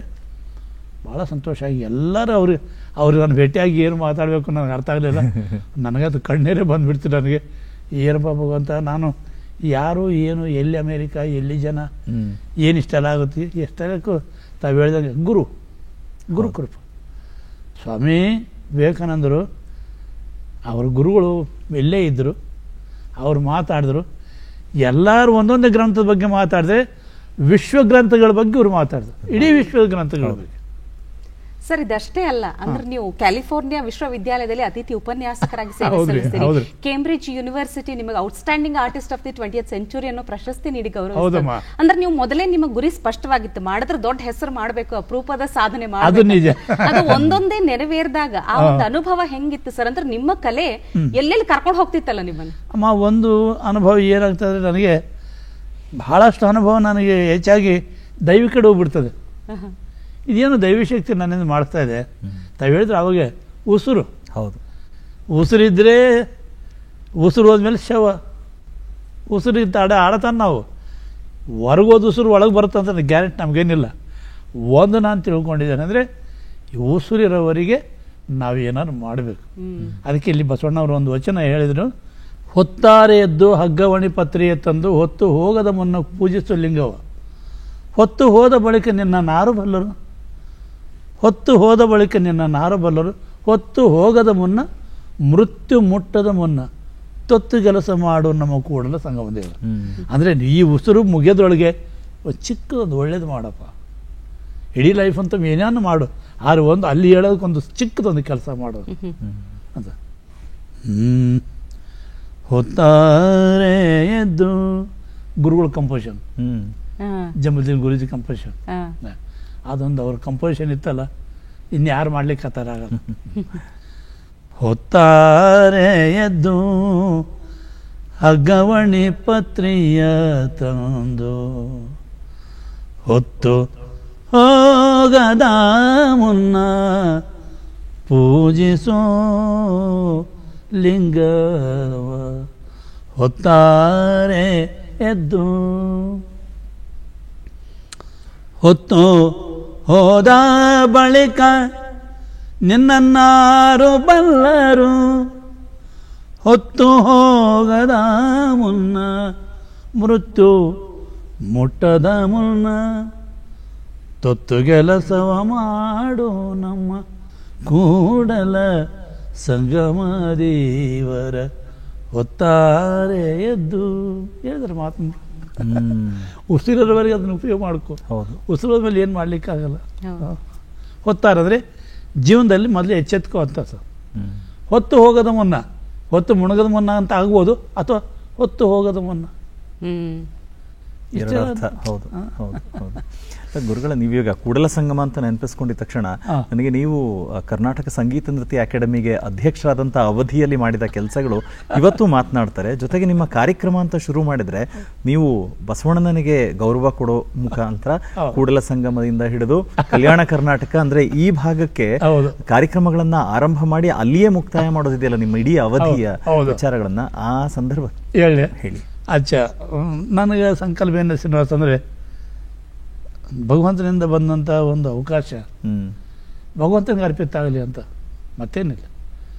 ನನಗೆ ಅಧ್ಯಕ್ಷ ಪದವಿ ತಗೊಳ್ಬೇಕಾದ್ರೆ ಅದಕ್ಕೆ ಏನೇನೋ ಪ್ಲಾನ್ ಮತ್ತೆ ಇರ್ತದಲ್ಲ. ಅಧ್ಯಕ್ಷ ಪದವಿ ಕೊಡ್ಬೇಕಾದ್ರೆ ಒಂದು ಏನು ಮಾಡಬೇಕು, ಎಲ್ಲ ಸೇರಬೇಕು, ಒಂದು ಫಂಕ್ಷನ್ ಮಾಡಬೇಕು, ನನಗೆ ಹಾರ ಹಾಕಬೇಕು, ತುರಾಯಿ ಹಾಕಬೇಕು, ಶಾಲ್ ಹಾಕಬೇಕು, ಆಮೇಲೆ ಬನ್ನಿ ಅಂತ ಕರಿಬೇಕು, ಇಷ್ಟೆಲ್ಲಿತ್ತಲ್ಲ. ಅದಕ್ಕೆ ನಾನು ಅದಕ್ಕೆಲ್ಲ ಅವಕಾಶ ಕೊಡಲಿಲ್ಲ. ನಮ್ಮ ಬಲವಂತರಾವ್ ಪಾಟೀಲ್ ಪಾಪ ಭಾಳ ಇದು ಕೇಳ್ತಿದ್ರು. ನಾನು ಪಾಟೀಲ್ ನಾನು ಬರ್ತೀನಿ ಸುಮ್ಮನಿರಿ ಅಂತಂದು. ಇಲ್ಲ ಸರ್, ಮೊದಲು ಹೇಳ್ಬೇಕು ಸರ್ ನೀವು, ನಾವು ಡೈರೆಕ್ಟ್ರಿಗೆ ಹೇಳ್ಬೇಕು, ಇವ್ರಿಗೆ ಹೇಳ್ಬೇಕು, ಅವ್ರಿಗೆ ಕರಿಬೇಕು, ಇವ್ರಿಗೆ ಕರಿಬೇಕಂದ್ರು. ನಾನು ಬರ್ತೀನಿ ಸುಮ್ಮನಿರಿ ನೀವು ಅಂತದ್ದು. ಯಾವಾಗ ಬರ್ತೀನಿ ಅಂತ ನಮ್ಗೆ ಗೊತ್ತಾಗಬೇಕಲ್ಲ ಅಂದ್ರೆ, ನಾನು ಬರ್ತೀನಿ ಸುಮ್ಮನಿರಿ ಅಂತ ನಿಮ್ಮ ಇಷ್ಟ ಅಂದರು. ನಾನು ಒಂದು ದಿವಸ ಏನು ಮಾಡಿದೆ, ಇಲ್ಲಿ ಬೆಂಗಳೂರಿಗೆ ಇರ್ತೀನಲ್ಲ, ಒಂದು ದಿವಸ ನಾನು ಒಂದು ಮಠಕ್ಕೆ ಹೋದೆ. ಅಲ್ಲಿ ಗುರುಗಳ ದರ್ಶನ ತೊಗೊಂಡೆ. ಗುರುಗಳೇ, ಇವತ್ತು ನಾನು ಸಂಗೀತ ನೃತ್ಯ ಅಕಾಡೆಮಿಯ ಅಧ್ಯಕ್ಷ ಪದವಿ ಸ್ವೀಕಾರ ಮಾಡ್ತೀನಿ, ಆಶೀರ್ವಾದ ಒಳ್ಳೇದಾಗಲ್ರಪ್ಪ, ಹೋಗ್ರ ಅಂದರು. ಸೀದಾ ಬಂದೆ. ಪಟೇಲ್ರೆ ಬರ್ರಿ ಅಂದೆ. ಏನು ಸರ್ ಹಿಂಗೆ ಬಂದುಬಿಟ್ರಿ ನೀವು ಅಂದೆ. ಬರ್ರಿ, ಕೆಲಸ ಮಾಡಿ ತೋರಿಸೋಣ್ರಿ, ಮೊದಲೇನು ಸನ್ಮಾನ ಮಾಡ್ಕೊತೀರಿ ನೀವು, ಎಲ್ಲ ಬೇಡ ಸನ್ಮಾನ ಅಂದ. ನಾನೇನು ಮಾಡಿದೆ, ಬಂದು ಗುರುಗಳ ಫೋಟೋ ಇಟ್ಟೆ, ಚೇರ್ ಮೇಲೆ ಮಾತಾಜಿ ಫೋಟೋ ಇಟ್ಟೆ, ಮಾತಾಜಿ ಕ್ಲಾರ್ನೆಟ್ ಇಟ್ಟೆ. ಕರಿ, ಯಾರು ಕರಿತೀವಿ ಕರ್ರಿ. ಆಮೇಲೆ ಡೈರೆಕ್ಟ್ರ್ ಬಂದು ಎಲ್ಲ ಬಂದರು. ಅಲ್ಲಿ ಒಂದು ವಚನ ಹೇಳಿ ನಾನು ಅಧಿಕಾರ ಸ್ವೀಕಾರ ಮಾಡಿದೆ. ಆರಂಭ ಮಾಡುವ ಗುರು ಪೂಜೆಗೆಂದು, ವ್ಯವಹಾರ ಮಾಡುವ ಲಿಂಗಾರ್ಚನೆಗೆಂದು, ಆರಂಭ ಮಾಡುವೆ ಗುರು ಪೂಜೆಗೆಂದು, ವ್ಯವಹಾರ ಮಾಡುವೆ ಲಿಂಗಾರ್ಚನೆಗೆಂದು, ಪರಸೇವೆ ಮಾಡುವೇನಯ್ಯ ಜಂಗಮ ದಾಸೋಹಕ್ಕೆಂದು, ಆರಂಭ ಮಾಡುವೆ ಗುರು ಪೂಜೆಗೆಂದು. ನಾನವ ಕರ್ಮಗಳ ಮಾಡಿದರೆಯೂ ಆ ಕರ್ಮ ಫಲಭೋಗ ನೀ ಕೊಡುವೆ ಎಂಬುದು ನಾನು ಬಲ್ಲೇನು. ನೀ ಕೊಟ್ಟ ದ್ರವ್ಯವ ನಿಮಗಲ್ಲದೆ ಮತ್ತೊಂದ ಕ್ರಿಯೆ ಮಾಡೇನು. ನಿಮ್ಮ ಸೊಮ್ಮಿಂಗೆ ಸಲ್ಲಿಸುವೇನು ನಿಮ್ಮ ಆಣೆ, ಕೂಡಲ ಸಂಗಮ ದೇವ ಅರವ. ಇವತ್ತಿನ ಎಲ್ಲರಿಗೂ ಆಶ್ಚರ್ಯ ಆಯಿತು, ಡೈರೆಕ್ಟ್ರಿಗೆಲ್ಲ. ಏನಪ್ಪ ನಮ್ಮ ಒಡವಾಟಿ, ಛ ಏನು ಆ ವಿಚಾರ, ಏನು ಕತೆ ನೋಡಿ. ಅವ್ರ ಗುರುಗಳು ಫೋಟೋ ಇಟ್ಟರು, ತಮ್ಮ ವಾದ್ಯ ಇಟ್ಟರು, ಆಮೇಲೆ ಇವ್ರು ಕುಂತರು. ಅದೇ ಸರ್, ನಮಗೆ ಸೀಟ್ ಕೊಡಿಸಿದ್ದು ಈಗ ತಾನೆ, ನಮ್ಗೆ ಸೀಟ್ ಕೊಡಿಸಿದ್ದು ಗುರುಗಳೇ ತಾನೆ, ಮತ್ತು ಅವರು ಮೊದಲು ಕೂತ್ಕೊಳ್ಳೋರು ಅಂತ ನನ್ನ ವಿಚಾರ. ತಾವು ಹೇಳ್ದಂಗೆ ಆಮೇಲೆ ನಾನು ವಿಚಾರ ಮಾಡಿದೆ, ಕಾರ್ಯಕ್ರಮ ಕೂಡಲ ಸಂಗಮದಿಂದ ಆರಂಭ ಆಗಬೇಕು ಅಂತ. ನಾನು ನಮ್ಮ ಪಾಪ ನಮ್ಮ ಬಲವಂತರಾವ್ ಪಾಟೀಲ್ರು ಒಳ್ಳೆ ಅಧಿಕಾರ ಸಿಕ್ಕರು, ಭಾಳ ಒಳ್ಳೆ ವ್ಯಕ್ತಿ ಪಾಪ. ನಮ್ಮ ರಿಜಿಸ್ಟ್ರಾರ್ ಅವರೇ ಆಗಿದ್ರಲ್ಲ. ಆಮೇಲೆ ನಾನು ಏನೇ ಮಾತಾಡಲಿ, ಆಗಲಿ ಸರ್ ತಾವೇನು ಮಾಡ್ತೀನಿ ಮಾಡೋಣ ಅಂತಿದ್ರು ಅವರು. ಅವ್ರು ಏನಾರು ಅವ್ರ ವಿಚಾರಗಳು ಬಂದು ನಾನು ಸ್ಪಂದಿಸ್ತಿದ್ದೆ. ಒಟ್ಟೊಂದು ಪ್ರೀತಿ ವಿಶ್ವಾಸದಿಂದ ತಾವು ಹೇಳ್ದಂಗೆ ಅಕಾಡೆಮಿ ಒಂದು 3 ವರ್ಷ ಹೆಂಗೆ ನಡೀತೋ ಏನೋ. ನಮ್ಮಲ್ಲಿ ಮೀಟಿಂಗ್ ಆದರೆ ಪಕ್ಕದವ್ರಿಗೆ ಗೊತ್ತಾಗ್ತಿದ್ದಿಲ್ಲ. ಹೌದು, ಪಕ್ಕದ ಬಿಲ್ಡಿಂಗ್ ಗೊತ್ತಾಗ್ತಿದ್ದಿಲ್ಲ, ಪಕ್ಕದ ಆಫೀಸಿಗೆ. ಎಲ್ಲರೂ ಸರ್ ಏನು ಹೇಳ್ತಾರೆ ಕರೆಕ್ಟ್ ಇರ್ತಾರೆ, ನಾವೇನು ಮಾತಾಡ್ದೈತೆ, ಇಲ್ಲಿ ಮಾತಾಡೋದಿಲ್ಲ, ಕ್ವಶನ್ ಹಾಕುವಂಥದ್ದಿಲ್ಲ ಮಾಡ್ತಿದ್ರು. ಹಿಂಗಾಗಿ ಮಾತಾಡಿ ಕೂಡಲ ಸಂಗಮ ಅಂತ ಮಾಡಿಕೊಂಡು, ಅಲ್ಲಿ ಕೂಡಲ ಸಂಗಮದ ಎಷ್ಟು ಚೆನ್ನಾಗಾಯ್ತಮ್ಮ. ಅಲ್ಲಿ ಮತ್ತೆ ಅಲ್ಲಿ ನಮ್ಮ ಕೆಲವರು ಶಾಸಕರೆಲ್ಲ ಗೊತ್ತಿದ್ರಲ್ಲ ಅವರೆಲ್ಲ ಮತ್ತೆ ಅವತ್ತು ಒಂದು ರೊಟ್ಟಿ ಬದನೆಕಾಯಿ ಪಲ್ಯ ಅನ್ನ ಎಲ್ಲ ಭಾಳ ಒಂದು ಪ್ರಸಾದದ ವಿನಿಮಯ. ಆಮೇಲೆ ನಾನು ಕೆಳಗೆ ಹೋಗಿ ಪರಮಾತ್ಮನ ಬೇಡ್ಕೊಂಡೆ, ಅಪ್ಪ ನಾನಲ್ಲ ನೀನೇ ನಡೆಸ್ಕೊಂಡು ಹೋಗು, ನೀನು ನಡೆಸ್ಕೊಂಡು ಹೋಗಿ ಹೆಸರು ನನಗೆ ಕೊಡು. ಈಗ ನಿಮ್ಮ ಈ ಕ್ಲಾರಿಯೋನೆಟ್ ವಾದನದ ಬಗ್ಗೆ ನೀವು ಮೊದಲು ಹೇಳಿದ್ರಿ, ಅಂದ್ರೆ ಒಂದು ಬ್ಯಾಂಡ್ ನಾಗ ನುಡಿಸ್ತಿದ್ರಿ, ಡ್ರಾಮಾಗಳಿಗೆ ನುಡಿಸ್ತಿದ್ರಿ ಅನ್ನೋದು, ಆಮೇಲೆ ಇದಕ್ಕೆ ಶಾಸ್ತ್ರೀಯವಾಗಿ ನಾ ಕಲಿಬೇಕು ಅನ್ನೋಂಥದ್ದು. ಹಂಗೆ ನೀವು ಫ್ರೆಂಚ್ ಸಿನಿಮಾದೊಂದಕ್ಕೆ ಸಂಗೀತ ನಿರ್ದೇಶನ ಮಾಡ್ತೀರಿ, ಅದಕ್ಕೆ ಅಂತಾರಾಷ್ಟ್ರೀಯ ಪ್ರಶಸ್ತಿ ಬರ್ತದೆ. ಅದು ಬಹಳ ಆಶ್ಚರ್ಯ ಸಮಾಚಾರ ಸರ್. ಅದು ಇದೆ ನಂದು ಒಂದು ಜಯಜಯವಂತಿ ರೆಕಾರ್ಡಿಂಗ್ ಇತ್ತಮ್ಮ, ಅದು ಸಂಗೀತ ಕಂಪನಿಯಿಂದ ಮಾಡಿದ್ವಿ ನಾವು. ಅದೆಲ್ಲ ದಿಲ್ಲಿ ಏರ್ಪೋರ್ಟ್ನಲ್ಲಿ ಅದು ಹಾಕಿದ್ರಂಥದ್ದು. ಅಲ್ಲಿ ಒಂದು ಇವನು ಫ್ರಾನ್ಸ್ ಡೈರೆಕ್ಟರ್, ಅವನು ಫಿಲಿಪ್ ಗೋರ್ಟೆ ಅಂತ ಹೆಸರು, ಅವರು ಅದನ್ನು ಕೇಳಿದ್ದಾರೆ. ಅವರು ಒಂದು ಅಲ್ಲಿ ಒಂದು ಪ್ರಾಜೆಕ್ಟ್, ಅದು ಒಂದು ಹಾತಿ ಅಂತ ಒಂದು ಫಿಲ್ಮ್ ಮಾಡೋದು ಪ್ರಾಜೆಕ್ಟ್. ಅವನು ಕೇಳಿ ಆಶ್ಚರ್ಯ ಆಗಿ, ಇಷ್ಟು ಚೆನ್ನಾಗಿದೆ, ಇವರೇ ನಾನು ಮ್ಯೂಸಿಕ್ ಡೈರೆಕ್ಟರ್ ಆಗಬೇಕು ಅಂತ ಅವನು ಸಂಕಲ್ಪ ಮಾಡಿ, ಮತ್ತು ನಮ್ಮ ಬೆಂಗಳೂರಿಗೆ ಬಂದು ಯಾರ್ಯಾರು ಕೇಳ್ಕೊಂಡು ಏನು ಮಾಡಿ ಅವ್ರಿಗೆ ಸ್ವಲ್ಪ ಇಲ್ಲಿ ನಮ್ಮ ಚೌಟ ಅವ್ರ ಸಂಬಂಧಿಕರು, ಅವರು ಚೌಟ ಸಾಹೇಬ್ರಿದ್ರು, ಅವರ ಮಗಳು ಅವ್ರಿಗೆ ಎಣ್ಣೆ ಕೊಟ್ಟಿದ್ದಾರೆ ಅವ್ರಿಗೆ. ಅದು ಆಣೆ ಸಾಕಾಣಿಕೆ ಒಂದು ದೊಡ್ಡ ಇದು ಮಾಡಿದ್ದಾರೆ ಅವ್ರ ಪಾಪ, ಅದೇ ಒಂದು ದೊಡ್ಡ ಅವರ ಪ್ರೊಫೆಷನಲ್. ಹಿಂಗಾಗಿ ಅವ್ರು ಇಲ್ಲಿ ಬೆಂಗಳೂರಿಗೆ ಬಂದಾಗ ಇಲ್ಲಿ ಚೌಟ ಸಾಹೇಬ್ರೆಲ್ಲ ಕೇಳಿದಾಗ, ಎಲ್ಲ ನನಗೆ ಗೊತ್ತು, ಒಡವಾಟವ್ರು ನನಗೆ ಗೊತ್ತು ಅಂತೇನೋ ಮಾತಾಡಿದ್ರು. ಆಮೇಲೆ ನನಗೆ ಮತ್ತೆ ಭೇಟಿ ಆದರು. ಅವ್ರ ಪ್ರಾಜೆಕ್ಟ್ ನಮಗೆ ಮುಂದೆ ಇಟ್ಟರು. ನಾನು ಹೇಳಿದೆ, ನನಗೆ ಗೊತ್ತಿಲ್ಲ, ನಾನೇನು ಸ್ವಲ್ಪ ಮಟ್ಟಿಗೆ ಸಂಗೀತ ಕಲ್ತಿದ್ದೀನಿ, ಅಭ್ಯಾಸ ಮಾಡ್ತಾಯಿದ್ದೀನಿ ಅಷ್ಟೇ, ನನಗೆ ಫಿಲಮ್ದು ಅದೆಲ್ಲ ಏನು ನನಗೇನು ಗೊತ್ತಿಲ್ಲ ಅಂತಂದರೆ, ಎಲ್ಲ ಅವತ್ತೇನು ಹೇಳ್ತಾನೆ ಫ್ರೆಂಚ್ ಭಾಷೆನಲ್ಲಿ, ನನಗೆ ಗೊತ್ತಿದೆ, ನಿಮಗೆಲ್ಲ ಬರ್ತದೆ ಅಂತ ನಿಮಗೆ ವಿಶ್ವಾಸ ಇದ್ರೆ ನಾನೇನು ಮಾಡಲಿಕ್ಕಾಗಲ್ಲ, ಪ್ರಯತ್ನ ಮಾಡ್ತೀನಿ ಅಂತ ಹೇಳಿದೆ. ಅವು ಇಲ್ಲಿ ಅಶೋಕ ಹೋಟ್ಲಲ್ಲಿ ರೂಮ್ ಮಾಡಿದೆ ಪಾಪ, ಮಾಡಿ ನಾನೊಂದು 2-3 ದಿವಸ 3-4 ದಿವಸ ಇಟ್ಕೊಂಡು ನಾನೇನು ಮಾಡಬೇಕು, ಬೆಳಗ್ಗೆ ಸ್ನಾನ ಮಾಡಬೇಕು, ಟಿಫಿನ್ ಮಾಡಬೇಕು, ಅವ್ರು ಹಾಕಿ ಪಿಕ್ಚರ್ ನೋಡ್ಕೊಂಡು ಕೂಡಬೇಕು. ಆ ಪಿಕ್ಚರ್ ನೋಡ್ತಾಯಿದ್ರು. ಆನೆ ಸಾಕಾಣಿಕೆ, ಆಮೇಲೆ ಏನೇನು ಅಲ್ಲಿಯೇ ಒಂದು ಪ್ರಾಜೆಕ್ಟ್ ಏನಿದೆ ಅದೆಲ್ಲ ನೋಡೋದು, ಆಮೇಲೆ ಆನೆ ಬರೋದು. ನಾನು ಹಿಂಗೆ ನೋಡಿ ಈ ಮನುಷ್ಯ ಜಯಜಯವಂತಿ ಬಗ್ಗೆ ಭಾಳ ಅವರಿಗೆ ಸಂತೋಷ ಆಗಿದೆ, ಅದರಲ್ಲೇ ಒಂದು ಕಂಪೋಸ್ ಮಾಡೋಣ ಅಂತ ಒಂದು ದಿವಸ ಒಂದು 3-4 ದಿವಸ ನೋಡಿದ ಮೇಲೆ ಆನೆ ಹೀಗೆ ಹೆಜ್ಜೆ ಇಟ್ಟು ಹೆಜ್ಜೆ ತೆಗೆದು ಹಿಂಗೆ ಇಡುವಾಗ ಅಲ್ಲಿ ಒಂದು 5-6 ಸೆಕೆಂಡ್ ಆಗುತ್ತೆ ಟೈಮ್, 5-6 ಸೆಕೆಂಡ್ ಆಗುತ್ತೆ. ಈ 6 ಸೆಕೆಂಡ್ ಪ್ರಕಾರ ಒಂದು ಜಯಜಯವಂತಿ ಕಂಪೋಸ್ ಮಾಡಿದ್ದು.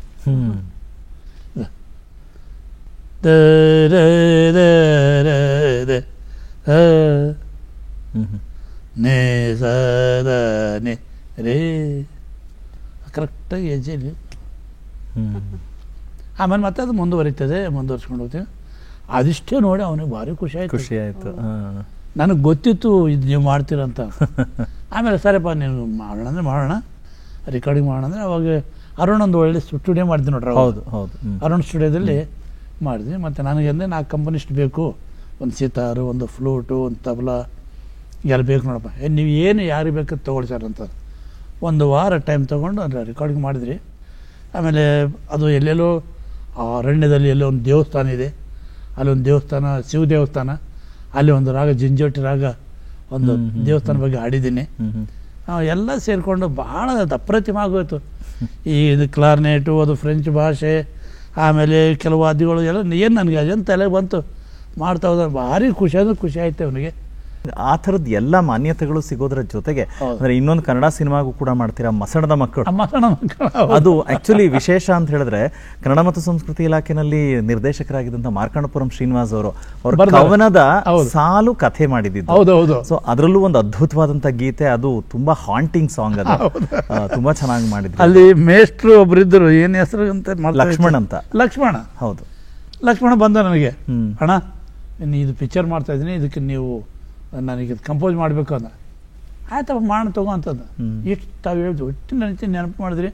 ಮಸಣದ ಮಕ್ಕಳು, ಅದು ಎಣ ತೊಗೊಂಡು ಹೋಗ್ತಿರ್ತಾರೆ, ಮಕ್ಕಳು ಓಡ್ತಿರ್ತವೆ, ಆ ದುಡ್ಡು ಹಾಕ್ತಿರ್ತಾರೆ, ದುಡ್ಡು ಆರಿಸ್ಕೊಳ್ತಿರ್ತಾರೆ, ಏನೇನಿದೆ. ಅದಕ್ಕೆ ಟೈಟಲ್ ಸಾಂಗ್ ಒಂದು, ಇದುವೇ ಮಸಣ, ಜಗದ ಯಾತ್ರೆ ಮುಗಿಸಿದವರ ಕಟ್ಟ ಕಡೆ ತಂಗದಾಣ. ಇದಕ್ಕೆ ಟೈಟಲ್ ಸಾಂಗ್ ಮತ್ತು ಬೇರೆ ಬೇರೆ ಸಾಂಗ್ ಎಲ್ಲ ಮಾಡಿದೆ. ಅದಕ್ಕೆ ನಾನು ಮಾಡಿಕೊಟ್ಟೆ.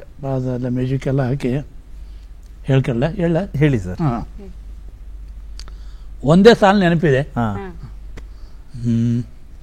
ಇದುವೇ ಮಸಣ ಜಗದ ಯಾತ್ರೆ ಮುಗಿಸಿದವರ ಕಟ್ಟ ಕಡೆಯ ತಂಗುದಾಣ. ಇದುವೇ ಮಸಣ ಜಗದ ಯಾತ್ರೆಯ ಮುಗಿಸಿದವರ ಕಟ್ಟ ಕಡೆಯ ತಂಗುದಾಣ. ನೋಡಿ ಸರ್, ಈ ಹಾಡಲ್ ತಂಗುದಾಣ ಕೇಳತ್ತೆ. ಶ್ವೇತಾ ಅವರೇ, ಇನ್ನೊಂದು ಔದಾರ್ಯ ಅವ್ರದ್ದು ಏನು ಗೊತ್ತಾ, MP ಪ್ರಕಾಶ್ ಅವರು ಸಚಿವರಾಗಿದ್ದಂಥ ಸಂದರ್ಭದಲ್ಲಿ ಒಬ್ಬ ಅದ್ಭುತವಾದಂಥ ಕಲಾವಿದ ಅಂತ ಹೇಳಿ ಅವರಿಗೆ ನಿವೇಶನ ಜಾಗ ಕೊಡ್ತೀವಿ ಅಂತ ಹೇಳಿದ್ರು. ಆದರೆ ಕಲಾವಿದನಾಗಿ ಅದನ್ನು ರಿಜೆಕ್ಟ್ ಮಾಡಿದ್ರು. ಬೇಡ ಯಾಕೆ ಸರ್? ಏನು ಹೆಸರು ಅಂದರೆ, ನೋಡಿ ನಾನು ಬೆಂಗಳೂರಾಗ ಪಾಪ ಅವ್ರು ದೊಡ್ಡವರು, ನನ್ನ ಮಗ ಭಾಳ ಪ್ರೀತಿ ಇತ್ತು.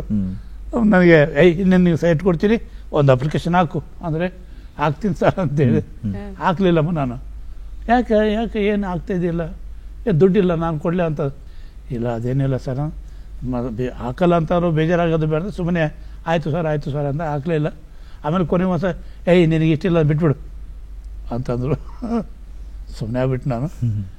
ಯಾಕೆ ಹಾಕಲಿಲ್ಲ ಶ್ರೀನಿವಾಸ್ ಅಂದರೆ, ನನ್ನ ತತ್ವ ಇಷ್ಟೇ, ಈಗ ಸೈಟಿಗೆ ಹಾಕಿ ನನಗೆ ಖಂಡಿತ ಕೊಡ್ತಾರೆ ಅವರು, ಅದ್ರೇನು ನಾನು ನೋ ಡೌಟು.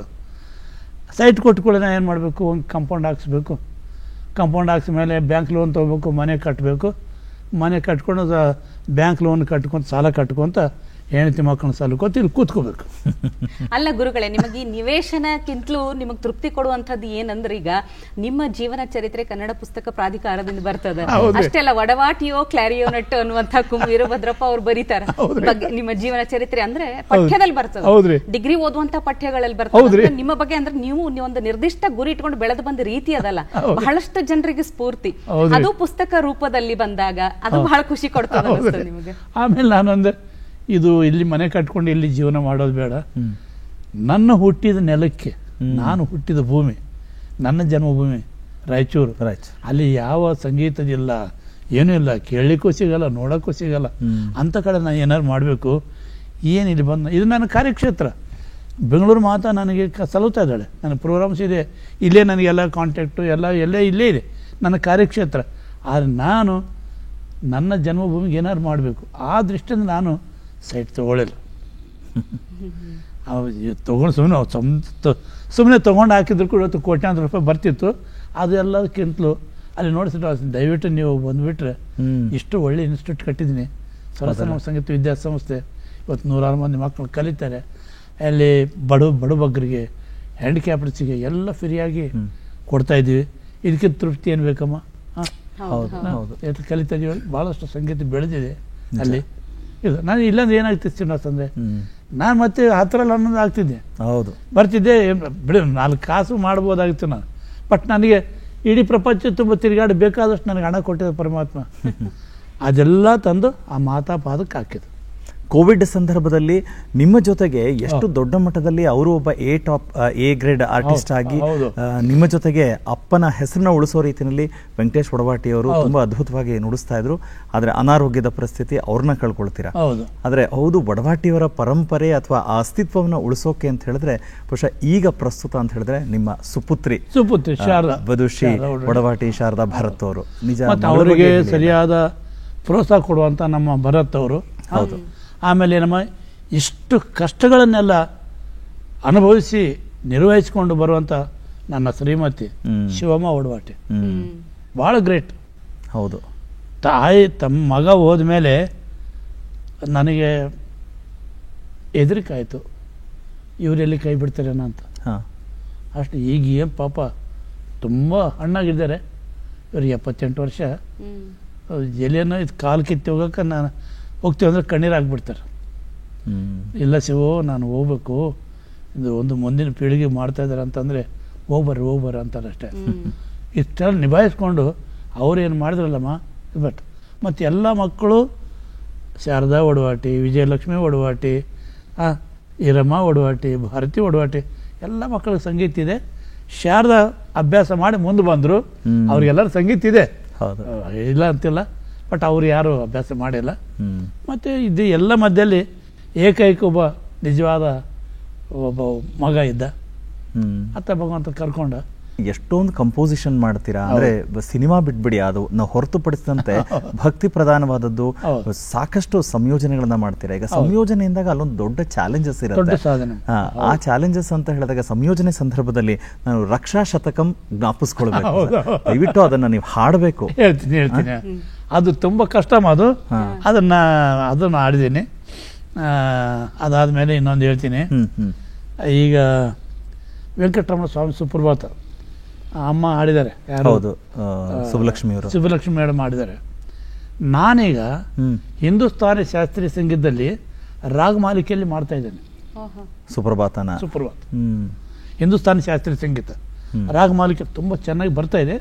ಅದಕ್ಕೆ ನಾನು ಎಲ್ಲ ಕಂಪೋಸ್ ಆದಮೇಲೆ, ಯಾಕೆ ಸಂಸ್ಕೃತ ಅನ್ನೋದು ಅಲ್ಲೇ ಆದಮೇಲೆ ಒಬ್ಬ ಸಂಸ್ಕೃತ ಪಂಡಿತರ ಎದುರಿಗೆ ಅದನ್ನು ನೋಡಿಸಿ ಮಾಡಿಸಿ ಅಲ್ಲಿಂದ ಅವರಿಂದ ಅಪ್ರೂವಲ್ ತೊಗೊಂಡ್ಮೇಲೆ ಮುಂದೆ ಏನಾದ್ರು ಮಾಡೋಣ. ಈಗ ಇದು ಹೇಳಲೆ ಅದು ರಕ್ಷಾ ಶತಕ.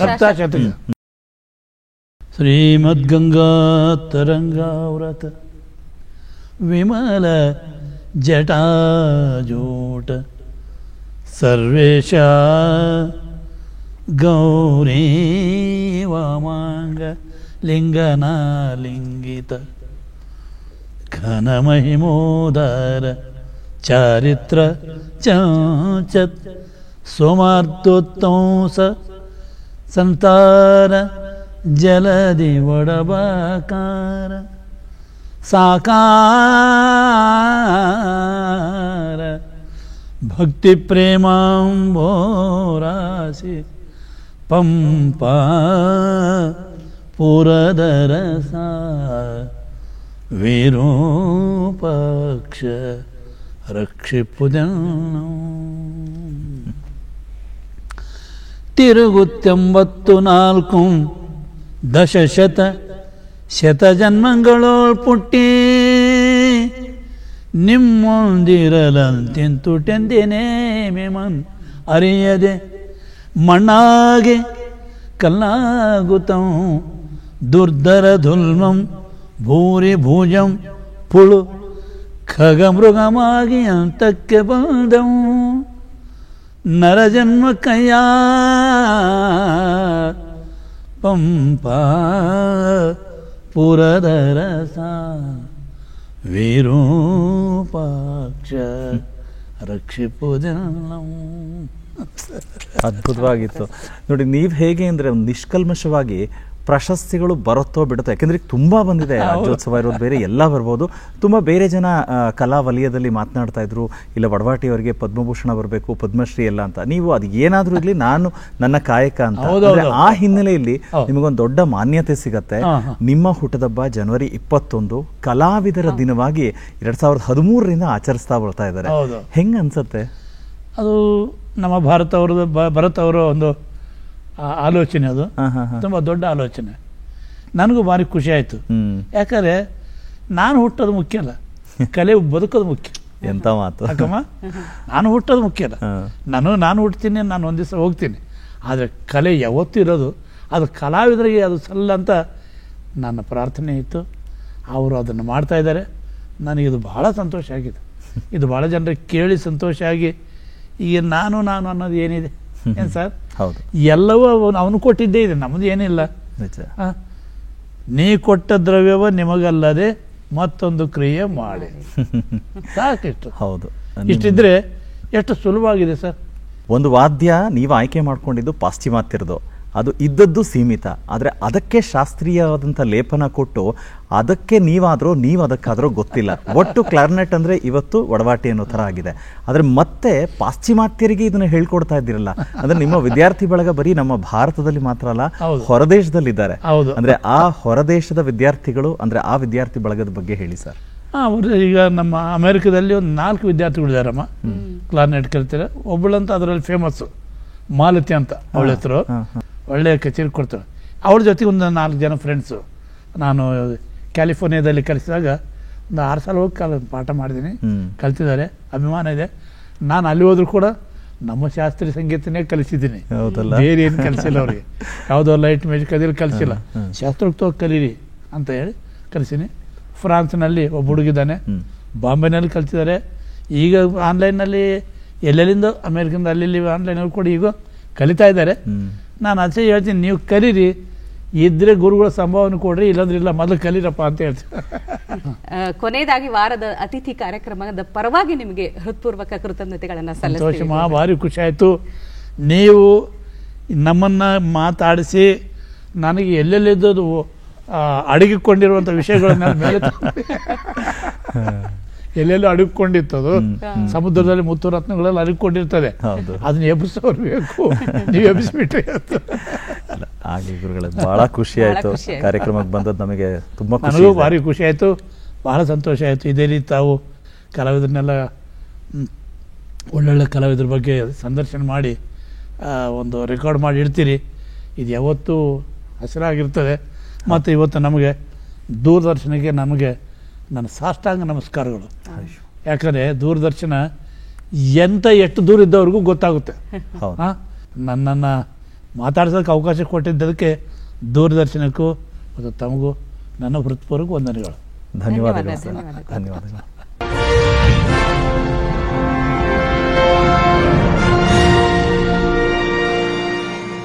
ವೀಕ್ಷಕರೇ, ನೋಡಿದ್ರಲ್ಲ ಉಸಿರಿನ ತಾಕತ್ತು ಹೇಗಿರುತ್ತೆ ಅಂತ. ಆದರೆ ಒಂದರೆ ಕ್ಷಣ ಉಸಿರು ನಿಂತರೆ ಏನಾಗುತ್ತೆ, ಆದರೆ ಅದೇ ಉಸಿರನ್ನು ಸಾಧನವಾಗಿಸ್ಕೊಂಡ್ರೆ ಯಾವ ರೀತಿಯ ಸಾಧನೆ ಮಾಡ್ಬೋದು. ಆದರೆ ನಮ್ಮಲ್ಲಿ ನಿಶ್ಚಲವಾದ ಅಚಲವಾದಂಥ ನಿರ್ಧಾರಗಳಿದ್ದಾಗ ಏನು ಬೇಕಾದರೂ ಸಾಧನೆ ಮಾಡ್ಬೋದು ಅನ್ನೋದನ್ನು ಇವತ್ತಿನ ಅತಿಥಿ ಸಾಧಿಸಿ ತೋರಿಸಿ ನಮಗೆ ಸ್ಫೂರ್ತಿಯಾಗಿದ್ದಾರೆ. ಇನ್ನೊಂದಷ್ಟು ಇಂಥ ಸಾಧನೆಯ ಸ್ಫೂರ್ತಿಯ ವ್ಯಕ್ತಿತ್ವದ ಜೊತೆಗೆ ಮುಂದಿನ ಸಂಚಿಕೆಯಲ್ಲಿ ಭೇಟಿಯಾಗೋಣ. ನಮಸ್ಕಾರ.